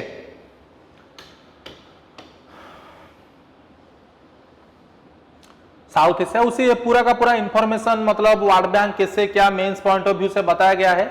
आप लोग जाके एक बार उसे सर्च करो, आप लोगों को पता चल जाएगा। मैंने पूरा स्टोरी आप लोगों को बता दिया है। अगर आप लोगों को फिर से भी डाउट हो रहा है, ये पिक्चर आप लोग देख सकते हो, देखो सार्क में यहाँ पे कैसे बताया गया है। सार्क में यहाँ पे आता है आपका इंडिया, पाकिस्तान, अफगानिस्तान, श्रीलंका, नेपाल, चाइना, मालदीव्स। ठीक है, जब मैं बिम्स्टेक के बारे में बात करता हूं, बिम्स्टेक में देखो यही सारा कंट्रीज आते हैं। जब मैं यहाँ पे एशियन कंट्रीज के बारे में बात करता हूं, यही 10 कंट्रीज आते हैं, Cambodia, Vietnam, Laos, Myanmar, Thailand, Philippines, these are the countries which comes under BIMSTEC. जब मैं सांघाई कोऑपरेशन ऑर्गेनाइजेशन के बारे में बात करता हूं, यहाँ पे देखो इतना ही कंट्रीज आता है। इंडिया, पाकिस्तान ने SCO को ज्वाइन किया था 2017 में, पर SCO का फाउंडिंग कहां पे हुआ था, चाइना में। ठीक है, ये पूरा का पूरा पिक्चर में आया कब, 2005 में। ठीक है, ये पूरा ऑर्गेनाइजेशन जाके एक बार अच्छी तरह से नेट में आप लोग सर्च करो, आप लोगों को पता चल जाएगा। ठीक है, उसके बाद हम लोग देखेंगे चैलेंजेस क्या है, ये सब चीजें मैंने आप लोगों को बता चुका हूं। अभी हम लोग नेक्स्ट देखते हैं सतत इनिशिएटिव। तो सतत इनिशिएटिव है, इसका मतलब इनिशिएट किसने किया है, 3 ऑर्गेनाइजेशन ने। एक यहाँ पे रहा आपका इंडियन ऑयल, दूसरा आपका आया नेशनल थर्मल पावर कॉर्पोरेशन, तीसरा आया STMC, south Delhi municipal corporation. ये तीनों एंटिटी मिलके एक MOU साइन किया है डेवलप करने के लिए वेस्ट टू एनर्जी, वेस्ट से कैसे एनर्जी इनिशिएट किया जाएगा उसी के ऊपर। कहां पे, दिल्ली का जो एक ओखला लैंडफिल है वहां पे गैसिफिकेशन टेक्नोलॉजी को यूज करके। अभी ये प्लांट में क्या होगा, 17,500 टन पर एनम of refuse derived fuel RDF। इसका मतलब क्या है, ये ऐसा एक फ्यूल है जिसको मतलब तैयार किया जाता है कहां से, municipal solid waste, industrial waste और commercial waste. Refuse derived fuel RDF का मतलब यही है, फ्यूल जनरेट करना किसमें से, डिफरेंट तरह का वेस्ट से, ठीक है, प्रोड्यूस किया जाएगा from combustion components of municipal waste to generate syngas, ठीक है। तो ये जो म्युनिसिपल वेस्ट है ये सारों में से क्या क्रिएट किया जाएगा, आप लोगों का सिनगैस क्रिएट किया जाएगा। अभी ये सिनगैस क्या है, सिनगैस को आपका सिंथेटिक गैस भी बोला, सिंथेसिस गैस भी बोला जाता है। ये एक किस्म का फ्यूल है, gas mixture consisting primarily of hydrogen, carbon monoxide और कुछ हिस्सा, कुछ प्रतिशत इसमें क्या रहता है, कार्बन डाइऑक्साइड, ठीक है। तो ये जो सतत इनिशिएटिव है इसका पूरा यहां पे देखो फुल फॉर्म बताया गया है, sustainable alternative towards affordable transportation, ठीक है। ये एक एफर्ट है that would benefit both vehicle users as well as farmers and enterprises, ठीक है। तो इसमें क्या होगा, CBG ग्लास प्लांट्स मतलब तैयार किया जाएगा। CBG को क्या बोला जाता है शॉर्ट फॉर्म में, CBG कंप्रेस्ड बायोगैस। अभी हम लोग देखेंगे बायोगैस क्या है, उसके बाद हम लोग देखेंगे CBG क्या है। यहां पे आप लोग देख सकते हो मैंने इसका डाला है फुल मतलब बायोगैस देखो, it is produced naturally through a process of anaerobic, anaerobic का मतलब lack of oxygen, decomposition from waste और biomass sources like agriculture residue, cattle dung, आप लोगों का सुगर कैन प्रेस मड ले लो, म्युनिसिपल सॉलिड वेस्ट ले लो, Suez treatment plant waste ले लो, इसमें से बायोगैस तैयार किया जाता है। आफ्टर प्यूरिफिकेशन इसको कंप्रेस किया जाता है जिसको बोला जाता है कंप्रेस्ड बायोगैस, जो प्योर मीथेन कंटेंट रहता है तकरीबन 95%, ठीक है। बायोगैस का मतलब जो हमारा कॉमर्शियल वेस्ट है या इंडस्ट्रियल वेस्ट है या कैटल डंग है उसको प्यूरिफाई करके जो बनाया जाता है फ्यूल, उसको बोला जाता है बायोगैस। उसको कंप्रेस करने के बाद उसमें सबसे ज्यादा मीथेन कंटेंट रहता है तकरीबन 95%, उसको बोला जाता है कंप्रेस्ड बायोगैस, ठीक है। तो ये पूरा का पूरा इनिशिएटिव को बोला गया है क्या, सशक्त इनिशिएटिव। तो ये देखो यहां पे दिखाया गया है वेस्ट, उसके बाद उसको कलेक्ट किया गया, उसके बाद वो कलेक्शन को प्लांट में लिया गया, उसके साथ इसका वाटर प्रोसेस हुआ, उसी में से फ्यूल भी निकला, यहां पे गैस भी निकला, यहां पे इलेक्ट्रिसिटी भी निकला। ये तीनों के तीनों काम एक ही जगह से निकल के आता है। वो है जरूरी नहीं है इतना, हाँ।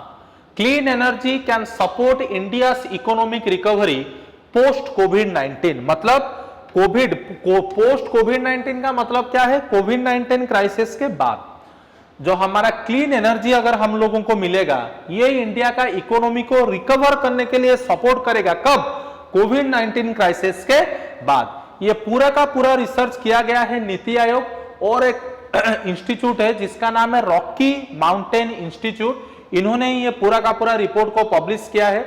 तो यहां पे आप लोग देख सकते हो इस रिपोर्ट में क्या क्या बताया गया है।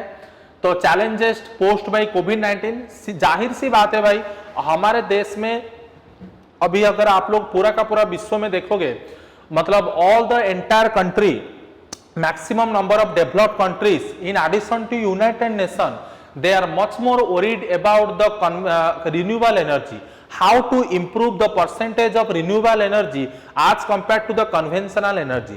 renewable energy आप लोगों का क्या है, renewable energy आप लोग पकड़ सकते हो solar energy, wind energy, water energy, hydel energy. So these are the examples of renewable energy. क्यों?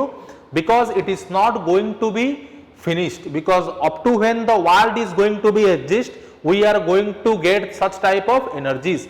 बट कन्वेंशनल एनर्जी देखो, आप लोगों का कोल हुआ, पेट्रोलियम हुआ, ये कभी ना कभी यूरानियम भी हुआ, ये कभी ना कभी क्या खत्म हो सकता है। So that the government of India, not only the government of India, the entire world, the entire United nation is bothered how to increase the percentage of the uses of renewable energy. Even if you see in the last 1 to 2 years, the government of India is trying to improve or increase the percentage of solar cell, or you can say the photovoltaic cells. Okay. So उसी के ऊपर देखो यहाँ पे बताया गया है COVID-19 has presented significant demand and supply side challenges for India's transport power sector from liquidity constraint and supply by the shortages to shift in a consumer demand and preference. तो उसी के ऊपर है कैसे देखो इसमें क्या होगा, invest in least cost energy solution, support resilient and secure energy system. What needs to be done now, India needs to identify strategic opportunities for economic recovery, short medium and long term perspective. यही सब चीजें यहाँ पे लिखा गया है. आप लोगों को ये वीडियो पॉज करके एक बार इसे पढ़ लेना, बताने की कुछ जरूरत नहीं है. यहाँ पे नीति आयोग और वो जो इंस्टीट्यूट का नाम याद रखना, रॉकी माउंटेन इंस्टीट्यूट. ठीक है, बाकी यहाँ पे वही पुराना इंफॉर्मेशन दिया गया है. अगर आप लोग न्यूज़पेपर अच्छी तरह से पढ़ते हो तो फिर आराम से आप ये सब चीजें समझ सकते हो. तो व्हाट्स क्लीन एनर्जी, देखो यहाँ पे पूरा का पूरा बताया गया है. क्लीन एनर्जी दो किस्म का होता है, एक फॉसिल फ्यूल होता है जो ग्रीन हाउस गैस एमिशन करता है, जो नॉट फॉसिल फ्यूल होता है मतलब जो ग्रीन हाउस गैस एमिशन नहीं करता है. इसको हमने फिर से दो हिस्सों में बांटा है. मैंने आप लोगों को यहाँ पे बताया, एक है न्यूक्लियर एनर्जी, दूसरा है रिन्यूएबल एनर्जी. रिन्यूएबल एनर्जी में मैंने बोला विंड, सोलर, ओशन, हाइड्रो मतलब वाटर, इसमें ग्रीन हाउस गैस एमिशन नहीं होता है. पर अगर फॉसिल फ्यूल आप लोग देखोगे, जैसे कि आप लोगों का एनजी कॉम्बाइंड साइकिल हो गया, पॉल्वेराइज्ड कोल हो गया, मैंने आप लोगों को बताया अभी, इसमें सारा कोल वगैरह पेट्रोलियम वगैरह कैसे बनता है, फॉसिल लाखों साल लगता है फॉसिल को जमा होने के लिए, उन्हीं से हम लोग ये सब चीजें एक्सट्रैक्ट करते हैं. तो उसी के ऊपर ये पूरा का पूरा पिक्चर है, आराम से आप लोग एक बार देखने के बाद समझ सकते हो. तो उसके बाद यहाँ पे देखो बताया गया है कॉग एक्स. ठीक है, ये एक विश्व का एक लार्जेस्ट इवेंट है जो आर्टिफिशियल इंटेलिजेंस के ऊपर कंडक्ट किया जाता है हर साल लंदन में. तकरीबन 15,000 पार्टिसिपेंट इसमें पार्टिसिपेट करते हैं. और सबसे बड़ा चीज यहाँ पे है, हमारा जो इंडिया का माई गॉव कोरोना हेल्प डेस्क है, इसने 2 अवार्ड लिया है. एक लिया है best innovation for covid society और दूसरा लिया है पीपुल्स चॉइस कोविड-19 ओवरऑल विनर्स. ठीक है, तो आप लोगों को अभी यहाँ पे याद रखना है कि ये कॉगएक्स एक इंटरनेशनल आर्टिफिशियल इंटेलिजेंस का इवेंट है जो हर साल कहाँ पे मतलब ऑर्गेनाइज किया जाता है, लंदन में. ठीक है, तो उसके बाद ग्लोबा एंडरसोनी के बारे में बोला गया है. ये एक किस्म का मतलब प्लांट है जिसको क्रिटिकली एंडेंजर्ड स्टेटस में रखा गया है. इसको डांसिंग लेडी या स्वान फ्लावर्स भी बोला जाता है. ठीक है, आप लोग यहाँ पे पिक्चर देख सकते हो. अभी इसको फिलहाल जो सिक्किम का जो हिमालयन रीजन है, तिस्ता रिवर के पास इसको देखा गया है. आप लोग यहाँ पे देख सकते हो उस प्लांट को. देखो इसके बारे में यहाँ पे बताया गया है. इसका नाम मैं फिर से यहाँ पे आप लोगों को दिखा देता हूँ, आप लोगों को फिर से याद रहना चाहिए, ग्लोबा एंडरसोनी. ठीक है, सोनी के नाम से याद रखो, डांसिंग ग्लास. ठीक है, डांसिंग लेडीज, गर्ल्स नहीं, लेडीज. ग्लोबली जो एंडरसोनी. ठीक है, एंडरसोनी, माइकल जैक्सन एंडरसोनी, ऐसा कुछ करके आप लोग इजीली याद रख सकते हो. डांसिंग लेडीज जिसको बोला जाता है, या स्वान फ्लावर. ठीक है, ये आपका सिक्किम का जो हिमालयन रीजन है, तिस्ता रिवर के वैली के पास अभी ये फिलहाल देखा गया है. ठीक है, आप लोग यहाँ पे ये पिक्चर देख सकते हो. उसके बाद इंटरनेशनल एस्टेरॉयड डे के बारे में यहाँ पे बताया गया है, जिसको सेलिब्रेट किया जाता है हर साल 30 जून को. इसे क्यों सेलिब्रेट किया जाता है, क्योंकि 1908 में इसी दिन रशिया का एक जगह है जिसका नाम है तुंगुस्का, वहां पे एक एस्टेरॉयड मतलब बहुत जोर से मतलब आके गिरा था, जिसका इंपैक्ट आज तक भी हिस्ट्री में रखा गया है. और उसी दिन को सेलिब्रेट करने के लिए, याद रखने के लिए हर साल 30 जून को इंटरनेशनल एस्टेरॉयड डे सेलिब्रेट किया जाता है. Asteroids, meteoroids, these things you will read when you will read your geography chapter, so kindly updated because beautiful videos are going to come by different fantastic faculties with respect to not only geography, in different chapter your history, polity, aptitude, English, reasoning etc. तो उसके बाद national doctors day आपका celebrate किया जाता है जुलाई 1 तारीख को हर साल. इसका किस वजह के लिए सेलिब्रेट किया जाता है, this is because of this person doctor Bidhan Chandra Roy. ठीक है, उन्हीं के लिए और उन्हीं इंसान की वजह से उन्हीं के एनिवर्सरी के ऊपर ये सेलिब्रेट किया जाता है. और ये सेलिब्रेट करना शुरू किया गया था जुलाई 1991 से. 1991 से ये डे सेलिब्रेट किया जा रहा है. ठीक है। तो इसके किसके द्वारा ये इंडिया में सेलिब्रेट किया जाता है? IMA, इंडियन मेडिकल एसोसिएशन के द्वारा ये किया जाता है। इस बार का जो डॉक्टर डे है उसका थीम है लेसन द मोर्टालिटी ऑफ कोविड-19। ठीक है। उसके बाद देखो यहाँ पे इंडिया के कोर सेक्टर के बारे में बताया गया है। बहुत ही इंपॉर्टेंट चीज है इकोनॉमिक्स में, ये मैं आप लोगों को थोड़ा अच्छी तरह से इसे बताना चाहता हूं। देखो हमारे देश में 8 कोर इंडस्ट्रीज है। मैं फिर से आपको यहाँ पे बता रहा हूं, हमारे देश में कितना कोर इंडस्ट्रीज है? 8। अगर आप अच्छी तरह से देखोगे ये जो 8 कोर इंडस्ट्रीज है, सबसे ज्यादा अगर इस 8 कोर इंडस्ट्री का मैं एक 100% ले लूं, if I will take a 100%, मतलब कौन सा कोर सेक्टर कितना परसेंट देता है? सबसे ज्यादा आप लोगों को देता है रिफाइनरी प्रोडक्ट। कितना? रिफाइनरी प्रोडक्ट तकरीबन 28%। उसके बाद अगर आप लोग देखोगे, उसके बाद आता है आप लोगों का इलेक्ट्रिसिटी। ये बहुत बार एग्जाम में क्रोनोलॉजिकली पूछ लिया जाता है। उसके बाद आपका आता है स्टील। देखो यहां पे मैंने बताया है, यहां पे आप लोग देख सकते हो, आप लोगों का इलेक्ट्रिसिटी आता है तकरीबन, इलेक्ट्रिसिटी आता है तकरीबन 19% और स्टील आता है तकरीबन 17%। तो पहले सबसे ज्यादा अगर कोर इंडस्ट्री में कोई देता है अपना खुद का इनकम बना के इंडिया के जीडीपी को, सबसे ज्यादा कहां से आता है? रिफाइनरी प्रोडक्ट से, उसके बाद इलेक्ट्रिसिटी से, उसके बाद स्टील से, और चौथे में आता है in the 4th place it is coal, around 10%। तो 8 कोर इंडस्ट्री में से अगर 100% में ले लूं, सबसे ज्यादा आता है रिफाइनरी प्रोडक्ट, कितना? 28%, इलेक्ट्रिसिटी 19%, स्टील 17%, कोल 10%। अभी मैं फिलहाल ये पूरा चीजों को यहां पर इरेज करना चाहता हूं, तो फिर आप समझ सकोगे। यहां पे देखो रिफाइनरी प्रोडक्ट्स 28.04, इलेक्ट्रिसिटी 19.85, स्टील 17.92, कोल 10%। और सबसे कम, एग्जाम के लिए बहुत जरूरी है, सबसे कम यहां पे आता है कहां से? Fertiliser. So these are the 8 core industries जिसका बेस ईयर यहां पे आप लोग देख सकते हो 2011-12 रखा गया है। ठीक है। तो अभी यहां पे न्यूज क्या है? केवल फर्टिलाइजर को छोड़ के हर चीज में कोविड-19 के वजह से डिक्लाइन हुआ है। देखो कोल में, क्रूड ऑयल में, स्टील में, सीमेंट में क्या अब होगा? पूरा का पूरा कंस्ट्रक्शन बंद है, एक ही काम चल रहा है अभी, एग्रीकल्चर। इसीलिए सबसे ज्यादा इंप्रूवमेंट किसमें हुआ है? फर्टिलाइजर, क्योंकि लोग अभी एक ही काम कर रहे हैं। कौन सा काम? खेती। ठीक है। तो इसको याद रखना, ये बहुत ही इंपॉर्टेंट है आपके एग्जाम के लिए। उसके बाद देखो यहाँ पे union minister of minority affairs ने फाउंडेशन स्टोन रखा है किसका? संस्कृत सद्भाव मंडप यूपी में। और इसका पहला मतलब सबसे ये this community centre will be utilised for various socio economic cultural activities. ठीक है। तो ये हमारा माइनॉरिटी अफेयर्स जो हमारे हैं उन्हीं के तरफ से ये इनिशिएटिव लिया गया है। कहां पे? यूपी का रामपुर डिस्ट्रिक्ट में। उसके बाद आप लोग ये देख सकते हो यूनियन मिनिस्टर जो स्टील है हमारे राज्य के धर्मेंद्र प्रधान साहब, उन्होंने इनागुरेट किया है continuous galvanised rebar production facility at Mandi Gobindpur in Punjab. ठीक है। फैक्चुअल इंफॉर्मेशन है, आप लोग याद रख सकते हो, एग्जाम के लिए इतना इंपॉर्टेंट है नहीं। तो अभी यहाँ पे ट्रंप एडमिनिस्ट्रेशन, आपको पता होगा ट्रंप साहब हर दिन कुछ ना कुछ चीजें करते हैं। अभी वहां पे उनका एक बुक रिलीज किया गया है, किसके द्वारा? जॉन डॉल्टन के द्वारा, ये बोल्टन के द्वारा, डॉल्टन नहीं सॉरी बोल्टन, जिस बुक का नाम है The Room Where It Happened. तो ये बुक का लॉन्च अभी हो गया है।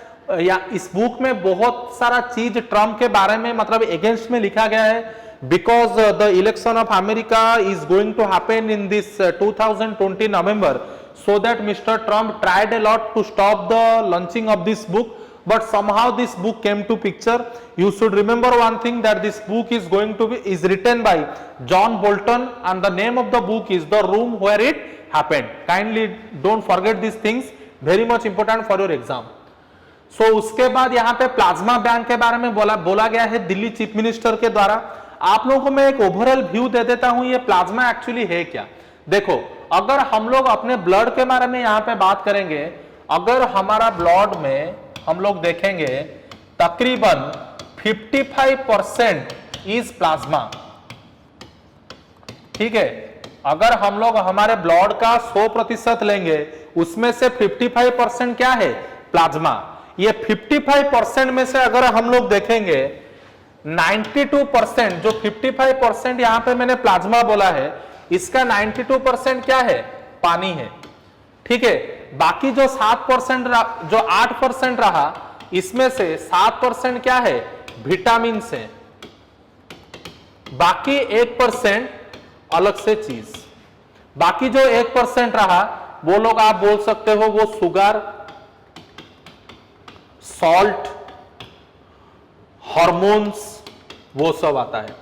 तो मैं फिर से आप लोगों को यहां पे बताना चाहता हूं, ये जो पूरा का पूरा प्लाज्मा के बारे में यहां पे बताया गया है, ब्लड का तकरीबन 55% प्लाज्मा है। प्लाज्मा का अगर हम 100% ले उसमें से 92% वाटर है, 7% डिफरेंट किस्म का विटामिन नहीं, आप लोग ये बोल सकते हो प्रोटीन। मैंने यहां पे एक छोटा सा गलती कर दिया है, इट इज नॉट विटामिन। ये जो 7% है ये प्लाज्मा का क्या है? प्रोटीन है। प्रोटीन से बाकी जो 1% रहा वो शुगर, सॉल्ट, हार्मोन और आप लोग बोल सकते हो क्या? विटामिन। ठीक है, तो पूरा का पूरा 92% प्लाज्मा का मैंने यहां पे आप लोगों को एक दे दिया। प्लाज्मा करता क्या है? हमारा पीएच लेवल कंट्रोल करता है, आप लोगों को पता होगा। हमारा ब्लड प्रेशर को कंट्रोल करता है। हमारे बॉडी में जो इंपॉर्टेंट जैसे पोटासियम, आप लोगों का यहां पे देख सकते हो, हमारा जो पोटासियम सोडियम का जो सर्कुलेशन होता है उसको भी प्लाज्मा करता है। तो प्लाज्मा का बहुत इंपॉर्टेंट हिस्सा रहता है हमारे बॉडी में। तो अभी क्या हुआ, दिल्ली का गवर्नमेंट, जो अरविंद केजरीवाल का जो गवर्नमेंट है, उन्होंने बोला है मैं प्लाज्मा बैंक करूंगा। किस वजह के लिए? अगर कोई इंसान पकड़ लो 14 दिन क्वारंटाइन में रहने के बाद वो अच्छा हो गया कोरोना वायरस से, ठीक है, उसके बॉडी में जो प्लाज्मा होगा उसको निकाल के जो कोरोना वायरस इन्फेक्टेड पर्सन है उसके बॉडी में डाला जाएगा, तो फिर वो भी जल्दी से जल्दी रिकवरी कर सके। So this is all about regarding your plasma and the plasma bank which is going to be initiated by the Delhi government. तो यहाँ पे आप लोग देख सकते हो वही चीजें लिखा गया है, हेल्प्स मेंटेन ब्लड प्रेशर, जो ब्लड क्लॉटिंग वगैरह होता है उसमें में भी हेल्प करता है, सोडियम पोटासियम का सर्कुलेशन में हेल्प करता है। So this is the information. उसके बाद जुलाई 2 का अभी दोस्त लोग हम लोग देखने जा रहे हैं the current affairs of 2 July. Same language subtitling, this news came to picture because recently in Amazon Prime the movie of Amitabh Bachchan came to picture, that is Gulabo Sitabo. Okay, in that picture 15 subtitles are available but Hindi was not there present. ठीक है, तो अभी क्या हुआ है, ये जो same title, ये जो यहाँ पे सेम लैंग्वेज सबटाइटलिंग है, उन्होंने बोला है कि अगर हमारे देश में जो भी लैंग्वेज का पिक्चर आता है उसी लैंग्वेज नीचे सबटाइटल में आना चाहिए। क्यों? नेटफ्लिक्स वगैरह आप लोग अगर देखोगे तो उसमें में इंग्लिश मूवीज में भी क्या होता है, इंग्लिश का सबटाइटल नीचे आता है। क्यों? अगर ये सेम लैंग्वेज सबटाइटलिंग रहेगा then it will improve the literacy percentage of our country. पकड़ लो कोई बंदा हिंदी जानता है पर वो सुन नहीं पाता, तो फिर वो मूवी अगर देखेगा तो कुछ उसे कुछ समझ में ही नहीं आएगा। अगर हिंदी का लिखाई अगर नीचे आ रहा होगा subtitle, then he can easily understand. याद रखो एक बात, same language subtitling is a project which is initiated in IIL your Ahmedabad. और याद रखो हमारे देश में हर दिन तकरीबन 100 करोड़ लोग, या आप लोग बोल सकते हो 1 बिलियन लोग तकरीबन 3 घंटा 46 मिनट टीवी देखते हैं। कितना मैंने बोला? 3 hours 46 minutes TV is watched by around 100 crore people in our country. अगर, क्योंकि देखो कोई चीज हम लोग न्यूज़पेपर या किसी से सुनने से ज्यादा हम लोग प्रीफर किसमें करते हैं? टीवी देखने में, क्योंकि वहां पे बहुत सारा एंटरटेनमेंट चीजें होता रहता है। अगर उसके नीचे सबटाइटल आएगा तो फिर क्या होगा, लोगों का लिटरेसी लेवल और बढ़ने लगेगा। ये एक सर्वे में बताया गया है, इंडिया में तकरीबन 1 बिलियन लोग हर दिन 3 घंटा 46 मिनट मूवी नहीं टीवी देखते हैं। ठीक है, तो this is the issue of this particular subtitling, same language subtitle. तो यहां पे आप लोग देख सकते हो ये प्रोग्राम को लॉन्च किया गया था 1996 में। इसका एम है कि examine whether the subtitling of main streaming TV content. तो अमेरिका में भी नेटफ्लिक्स के ऊपर एक बैन लगाया गया था, फिर नेटफ्लिक्स को सुप्रीम कोर्ट में खींचा गया यूएसए में, फिर यूएसए के सुप्रीम कोर्ट ने बोला कि हाँ भाई तुम्हें अभी इंग्लिश सबटाइटल देना पड़ेगा, क्योंकि यार ये जो प्राइवेट चैनल से इन लोगों को पैसा खर्चा करना पड़ेगा अगर हिंदी सबटाइटल के लिए, मतलब वहां पे देना चाहिए, तो इसीलिए these initiative should be taken by the government of India.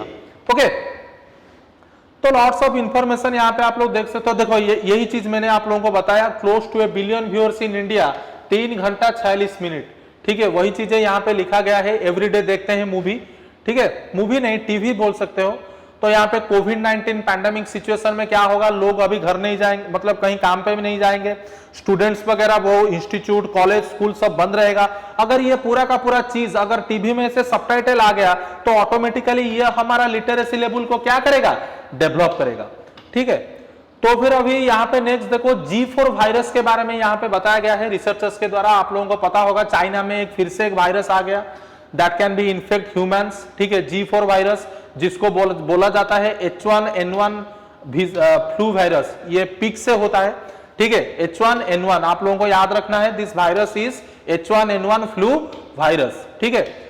उसके बाद आप लोग देख सकते हो ट्रांसमिशन कॉन्सर्न क्या है, ये ह्यूमन को भी हो सकता है, सबसे बड़ा मतलब कॉन्सर्न इसमें यही है, it has the potential to become a human virus, ठीक है। तो आप लोगों का जो ये देखो, ये it was declare A pandemic by the WHO in the year 2009 itself, ठीक है। H1N1 इन्फ्लुएंजा के बारे में बताया गया है यहाँ पे, इन्फ्लुएंजा ए वायरस। तो फिर G4 या H1N1 वायरस के बारे में आप लोगों को याद रखना है, it came in picture in the country like China. Special liquidity scheme for NBFC and HFC, अगर आप लोग मेरा पिछला वाला जो एक्सक्लूसिव वीडियो में हर हफ्ते डालता हूं उसमें आप लोग देखोगे मैंने एक चीज के बारे में बताया है आपको, पार्शियल क्रेडिट गारंटी स्कीम, उसमें मैंने पूरा का पूरा कवर किया है। ये जो आप लोगों का NBFC और HFC का इश्यू है, तो इसीलिए just go and see my last video in the 4th week of June video, exclusive video, then you can understand what is NBFC, what is HFC, what is RBI, how RBI is related with this particular financial institutions.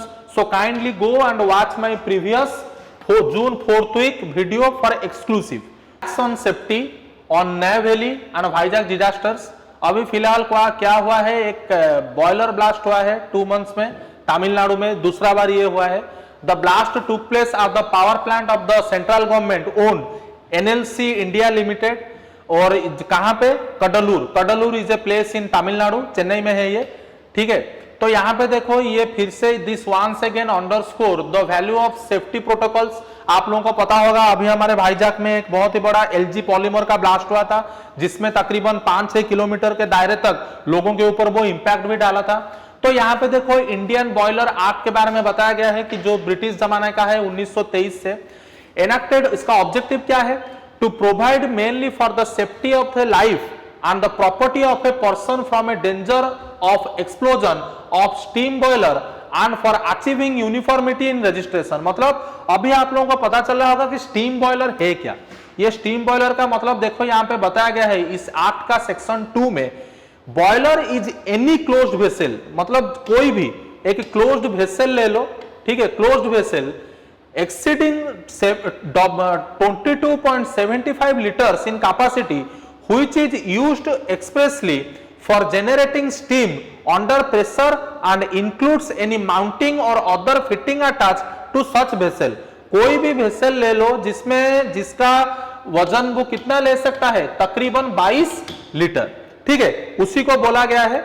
और इसमें accident का मतलब क्या है, यहां पे आप लोग देख सकते हो, accident means an explosion of a boiler or steam pipe or any damage to a boiler or steam pipe which is calculated to weaken the strength thereof so as to render it liable to explode। मतलब अगर कोई भी steam vessel फट जाए उसको आप steam blast बोल सकते हो।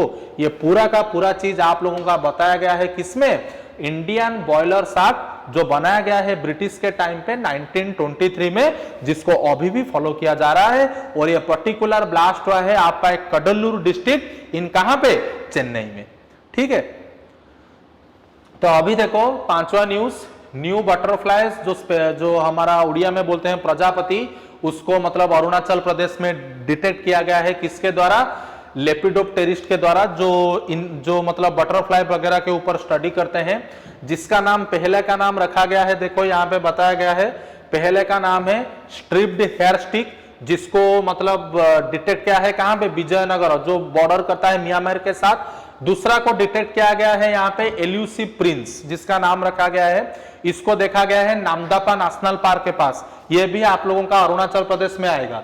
This Namdapha national park is located in Arunachal Pradesh. ठीक है, तो नेक्स्ट आप लोग यहाँ पे देख सकते हो, ये दोनों बटरफ्लाई के बारे में मैं यहाँ पे बता रहा हूँ, अरुणाचल प्रदेश में जिसको मतलब लोकेटेड किया गया है।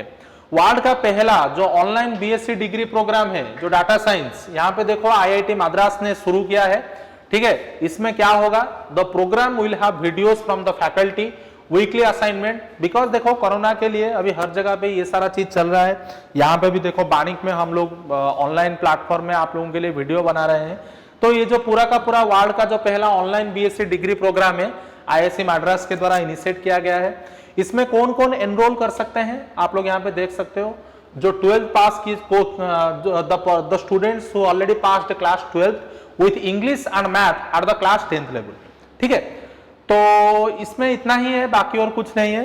हुल दिवस सेलिब्रेट किया गया है अभी, ये जो दोनों सिद्धो मुर्मू और कान्हू मुर्मू के लिए का, यहाँ पे देखो आप लोग देख सकते हो साहेबगंज डिस्ट्रिक्ट में। ठीक है, ये जो दोनों इंसान हैं, ये ब्रिटिश के टाइम पे बहुत ही मतलब रिवोल्ट किए थे। ये दोनों का पिक्चर यहाँ पे डाला गया है। हिस्ट्री में जब आप लोग पढ़ोगे तो फिर आप लोगों को पता चल जाएगा। ठीक है, जो ट्राइबल मूवमेंट्स है वहां पे आप लोग ये सब चीजें पढ़ने वाले हो। तो नेशनल डॉक्टर्स डे के मैंने बारे में आप लोगों को ऑलरेडी बता चुका हूं, जो जुलाई 1 में किया जाता है। ठीक है, इंडियन मेडिकल एसोसिएशन के द्वारा मैंने आप लोगों को बताया। ठीक है, और ये जो इंसान जिनके नाम पे ये बनाया जाता है, मैंने बोला था डॉक्टर रॉय के बारे में, ये वेस्ट बंगाल के दूसरा मतलब चीफ मिनिस्टर थे और महात्मा गांधी के बहुत ही अच्छा दोस्त भी ये थे। उसके बाद एक्सीलरेट विज्ञान स्कीम। ठीक है, ये जो स्कीम इसको इनिशिएट किया गया है सौरभ के द्वारा। देखो यहाँ पे लिखा गया है scientific and engineering research board, Saurabh के द्वारा। इसका मतलब प्राइमरी ऑब्जेक्टिव है क्या? Inter minister scheme to encourage high and scientific research and prepare scientific manpower which can lead towards research career and knowledge based economy। बच्चों के अंदर, स्टूडेंट्स के अंदर एक नॉलेज बेस्ड इकोनॉमी को क्रिएट करना, उन लोगों के अंदर एक साइंटिफिक टेम्पर को बढ़ाना, इसी का पहला ये जो एक्सीलरेटर विज्ञान स्कीम है उसका पहला एम है। और इसका 2 कंपोनेंट्स है। मैं आप लोगों को ये एग्जाम के लिए बार बार बोल रहा हूं, इसको अच्छी तरह से याद रखो। इसका 2 कंपोनेंट का नाम क्या है? अभ्यास, समूहन। आप लोग यहाँ पे देख सकते हो अभ्यास और समूहन के बारे में मैंने यहाँ पे बताया है। देखो फिर से अभ्यास और समूहन को 2 हिस्सों में बांटा गया है। देखो यहाँ पे देखो लिखा गया है इतिहास 1 मिनट या हाँ। अभ्यास का मतलब क्या है? To boost research and development, मतलब आप लोग शॉर्ट टर्म में यहाँ पे बोल सकते हो to boost R&D, research and development in the country by enabling potential in PG and PhD students, yes, by means of developing their research skill। Again ये जो अभ्यास है इसका 2 मतलब ऑब्जेक्टिव्स है। एक है कार्यस्थल, ठीक है, मैं ये अभ्यास के बारे में बोल रहा हूं। दूसरा है वृत्तिका। ठीक है, जब मैं कार्यस्थल के बारे में बात कर रहा हूं उसका मतलब हाई एंड वर्कशॉप, जो मैं वृत्तिका के बारे में बात कर रहा हूं उसका मतलब रिसर्च इंटर्नशिप्स। एग्जाम में मेंस के लिए ये सब चीजें बहुत ही जरूरी है, इसीलिए मेरे दोस्तों ये सब चीजों को इग्नोर मत करना। ठीक है, अभ्यास के दायरे में वृत्तिका और कार्यस्थल। और मैंने दूसरा बताया था क्या? अभ्यास और समूहन। यहाँ पे आप लोग देख सकते हो समूहन के बारे में। Marks the beginning of accelerating विज्ञान। ठीक है, इसका एम क्या है? Encourage, aggregate and consolidate all scientific interaction in the country under one common roof, umbrella scheme. और इसका भी 2 हिस्सा है। एक यहाँ पे बोला गया है संयोजिका, दूसरा बोला है संगोष्ठी, is a pre existing programme of SERB. ठीक है, तो फिर आप लोग यहाँ पे याद रख सकते हो ये पूरा का पूरा स्कीम यहाँ पे बनाया गया है। एक्सीलरेट विज्ञान स्कीम किसके द्वारा? सौरभ के द्वारा, जिसका फुल फॉर्म है science and engineering research board. उसके बाद यहां पे आप लोग देख सकते हो वर्ल्ड यूएफओ डे, जिसको बोला जाता है अनआइडेंटिफाइड फ्लाइंग ऑब्जेक्ट। जिसको सेलिब्रेट किया जाता है हर साल 2 जुलाई को, ठीक है, on UFO, on identified flying object. कभी कभी हम लोग देखते हैं आसमान वगैरह में कोई मतलब जो चीज हम पहले कभी ड्रोन वगैरह देखे नहीं वही सब चीज आ जाता है, तो उसी दिन को मतलब ये जो पर्टिकुलर डे है जुलाई 2 को हम लोग सेलिब्रेट करते हैं, ये जो ऑन आइडेंटिफाइड फ्लाइंग ऑब्जेक्ट है, वर्ल्ड यूएफओ डे। तो उसके बाद वर्ल्ड स्पोर्ट्स जर्नलिस्ट डे हम लोग सेलिब्रेट करते हैं, यहाँ हमारा 1 मिनट, हाँ, वर्ल्ड स्पोर्ट्स जर्नलिस्ट डे हम लोग सेलिब्रेट करते हैं वही जुलाई 2 को। ये सब चीजें आप लोगों को याद रखने के लिए है, एग्जाम में इतना सारा चीज नहीं आएगा, फिर भी अगर आप लोगों को पढ़ने के लिए जरूरी है तो एक बार पॉज करके आप लोग इसका पूरा का पूरा इंफॉर्मेशन डाल सकते हो, पर एग्जाम में इतना जरूरी नहीं है। It is only important, you should remember that 2 July is going to be celebrated as world sports journalist day. तो food processing industries ministry launch FME scheme, मैंने इसके बारे में आपको ऑलरेडी बता चुका हूं। मैंने बोला था जो ये जो पूरा का पूरा फूड प्रोसेसिंग इंडस्ट्री है कैसे इंप्रूव किया जाएगा, जो टोमेटो, ओनियन, पोटैटो जिसको ग्रीन रिवॉल्यूशन कहा जाता है उसमें कैसे डेवलपमेंट होगा। मैंने इंडिया में कितना स्मॉल माइक्रो एंटरप्राइजेस है, अनऑर्गेनाइज सेक्टर को ऑर्गेनाइज सेक्टर करना, उसी के बारे में यहाँ पे वही फिर से डाला गया है। I already told you before. Same thing was written here, आत्मनिर्भर भारत, कैसे भारत आत्मनिर्भर होगा। यहाँ पे देखो जेनरेट टोटल इन्वेस्टमेंट 35,000 करोड़ रुपया, जो 9 लाख स्किल्ड और सेमी स्किल्ड एम्प्लॉयमेंट क्रिएट करेगा। तकरीबन 8 लाख यूनिट या micro food processing units got benefit from this scheme. I already, और मैंने बोला था आपको ये सेंट्रल स्पॉन्सर्ड स्कीम है, कितना सेंटर देगा, मैंने बोला था 60%, स्टेट कितना देगा 40%। Same thing again written here, okay.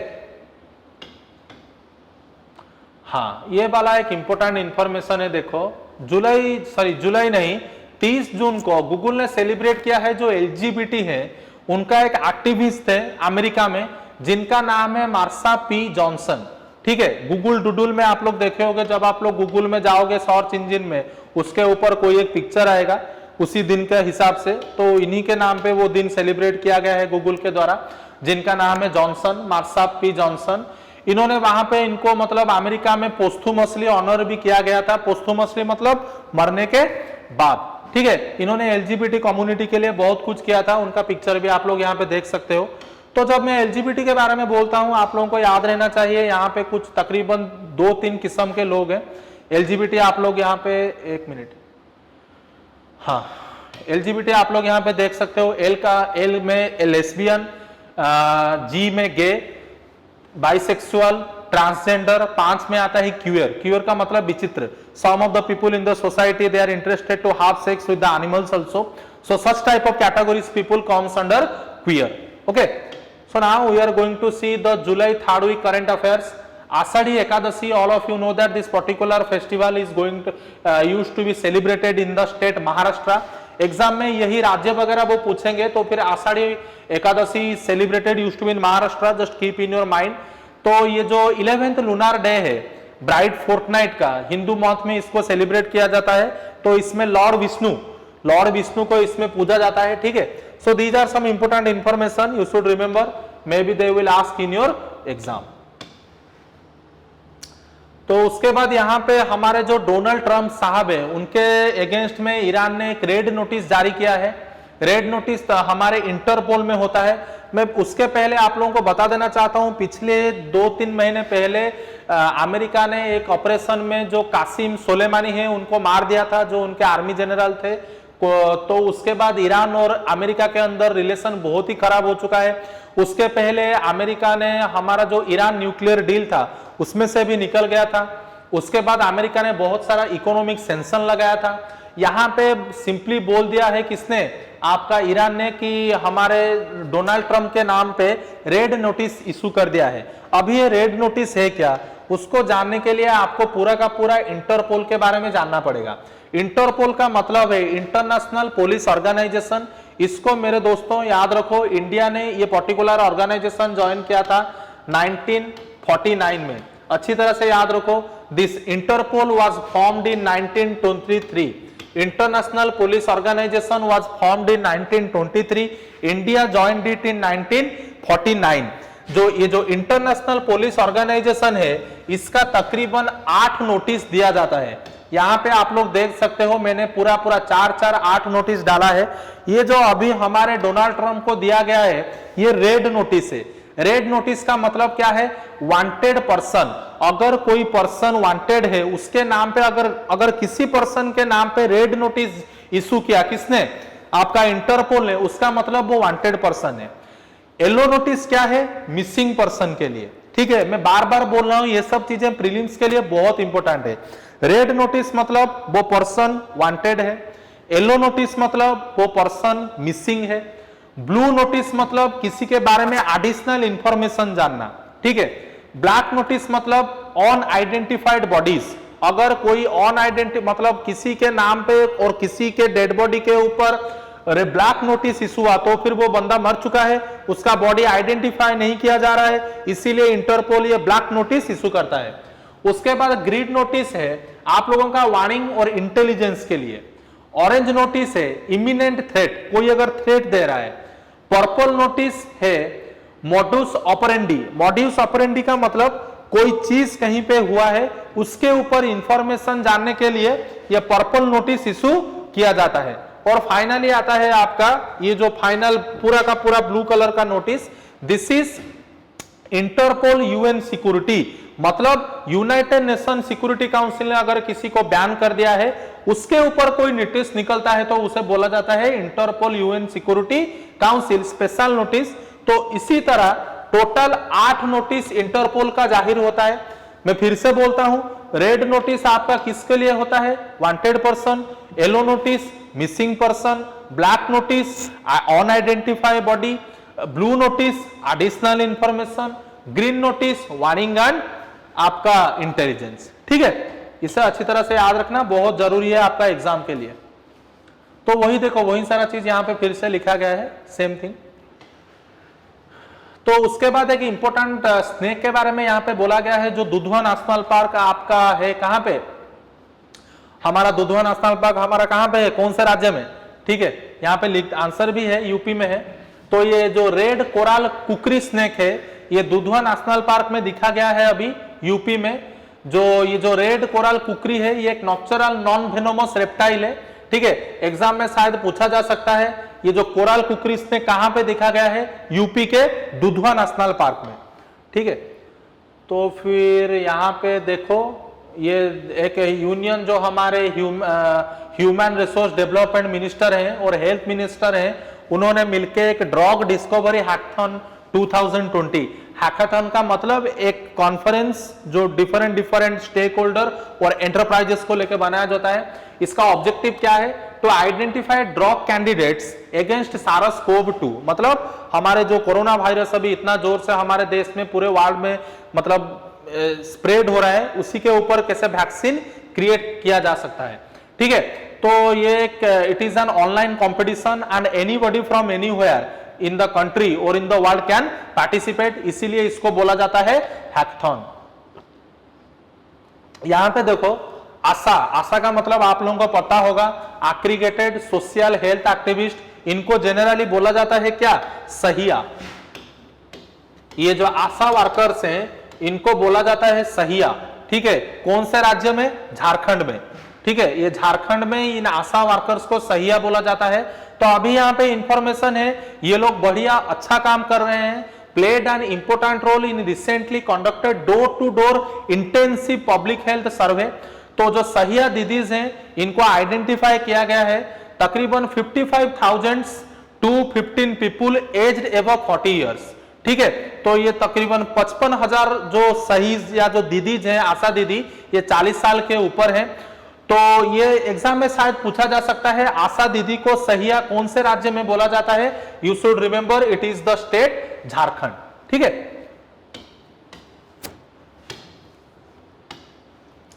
तो उसके बाद हम लोग नीचे चलेंगे। यहाँ पे देखो फिर से वही चीज मिनिस्ट्री ऑफ एनवायरमेंट ने बोला है, वन महोत्सव वीक जुलाई 1 से जो शुरू हो गया है।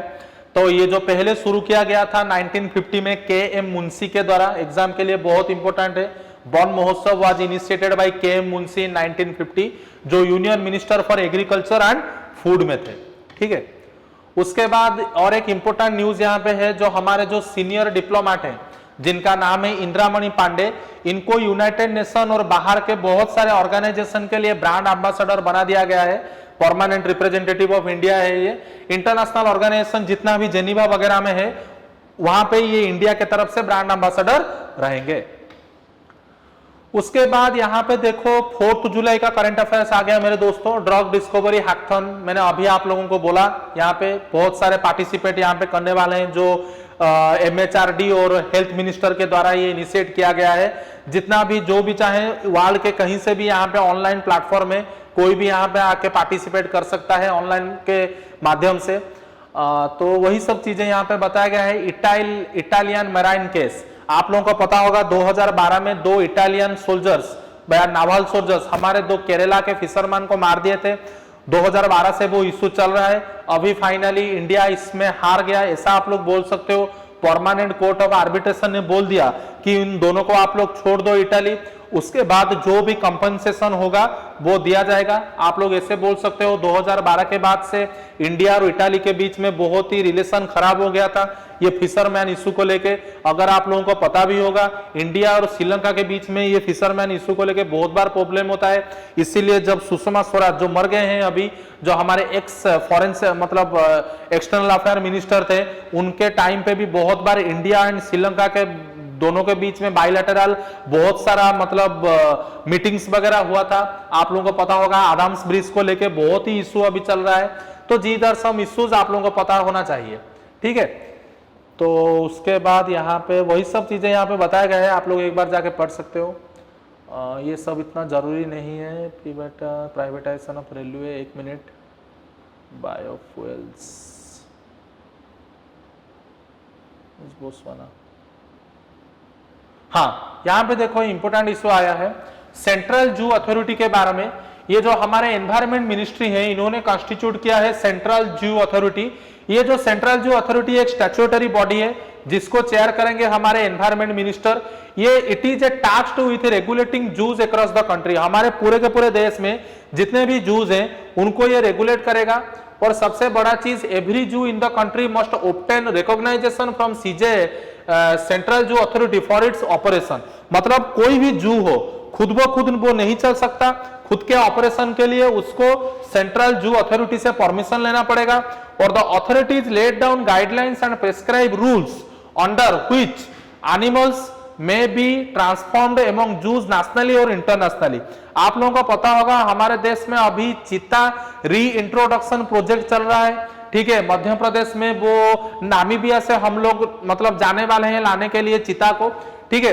तो ये जो अथॉरिटी है पूरा का पूरा गाइडलाइंस प्रिपेयर करेगा। तो उसी के ऊपर यहाँ पे बताया गया है। यहाँ पे देखो आप लोग देख सकते हो धर्मचक्र डे के बारे में। The minister of culture partnership with international Buddhist conference will celebrate the Ashadh Purnima on 4 July Dharmachakra day, ठीक है। धर्मचक्र डे क्या है, जहां पे हमने बोला था कि हमारा जो पहला सरमन गौतम बुद्ध, सरमन का मतलब प्रवचन, गौतम बुद्ध जहां पे दिए थे उसी दिन को हम लोग सेलिब्रेट करते हैं। ये जो सारनाथ में जो डियर पार्क है ऋषिपाटना, अभी उसको बोला जाता है सारनाथ को, मॉडर्न डे नेम इसका ऋषिपाटना है। उसी जगह पे ये सेलिब्रेट किया जाता है वाराणसी में। आप लोग यहाँ पे देख सकते हो डियर पार्क ऋषिपट्टनम, वही चीजें यहाँ पे लिखा गया है। और उसी दिन को हम लोग गुरु पूर्णिमा के रूप में भी सेलिब्रेट करते हैं। देखो यहाँ पे वही चीज लिखा गया है, गुरु पूर्णिमा के रूप में भी हम लोग सेलिब्रेट करते हैं। तो यहाँ पे कुछ एक्स्ट्रा इंफॉर्मेशन मैंने डाला है जो 5 जुलाई को आया था आपका न्यूज़पेपर में। आप लोग यहाँ पे देख सकते हो ये जो टाइगर सेंसस के बारे में यहाँ पे देखो बोला गया है। 1 मिनट, यहाँ पे देखो 5 जुलाई को जो सहारनपुर डिविजनल कमिश्नर है उन्होंने मतलब प्रपोजल दिया है यूपी गवर्नमेंट को to declare Shivalik forest in Saharanpur circle as a tiger reserve. और उसके पहले हमारे टाइगर रिजर्व यूपी में 2 है, एक है उत्तर प्रदेश में आमनगढ़ इन बिजनौर, उसके बाद दुधवा इन लक्ष्मीपुर खेरी। तो अभी ये तीसरा वाला हो जाएगा तो टोटल 3 हो जाएगा। जब हम लोग टाइगर के बारे में बात करते हैं हमारे देश में सबसे ज्यादा टाइगर 526 कहां पे है, मध्य प्रदेश, उसके बाद कर्नाटका, उसके बाद उत्तराखंड 442। और याद रखो टाइगर सेंसस पहले शुरू हुआ था 2006 में, हर 4 साल इंटरवल में होता है। फिर हुआ 2010, फिर हुआ 2014, अभी हुआ 2018 का जो रिजल्ट आया है उसी के हिसाब से हमारे देश में टोटल कितने टाइगर हैं यहाँ पे आप लोग देख सकते हो। The total number of tiger in India is 2967, 2967। ठीक है, सबसे ज्यादा मैंने कहां पे बोला, मध्य प्रदेश, उसके बाद आप लोगों का कर्नाटका, उसके बाद आप लोगों का उत्तराखंड 442। यहां पे आप लोग देख सकते हो, पूरा मैंने यहां पे दिया है। ठीक है, तो इसी तरह हम लोग, हाँ और एक यहाँ पे इंपोर्टेंट चीज है, नासा ने इन्वेंट किया है एक पेंडेंट, जो यहाँ पे गले में आप लोग ऐसे देख सकते हो, इसको हम लोग ऐसे यहाँ पे गले में डाल सकते हैं, that stops you from touching your face दस प्रिवेंटिंग स्प्रेड ऑफ कोरोना। ये एक पल्स जनरेट करता है, आपको पता चल जाएगा कि हम लोग अभी हमारे कहीं मुंह, नाक, आंख, कान पे हाथ नहीं लगाएंगे। ये पेंडेंट का नाम याद रखो, जिसको बनाया है किसने, नासा ने। ठीक है, तो ऐसे छोटे छोटे कुछ इंफॉर्मेशन मैंने यहाँ पे डाला है, तो उतना ही है।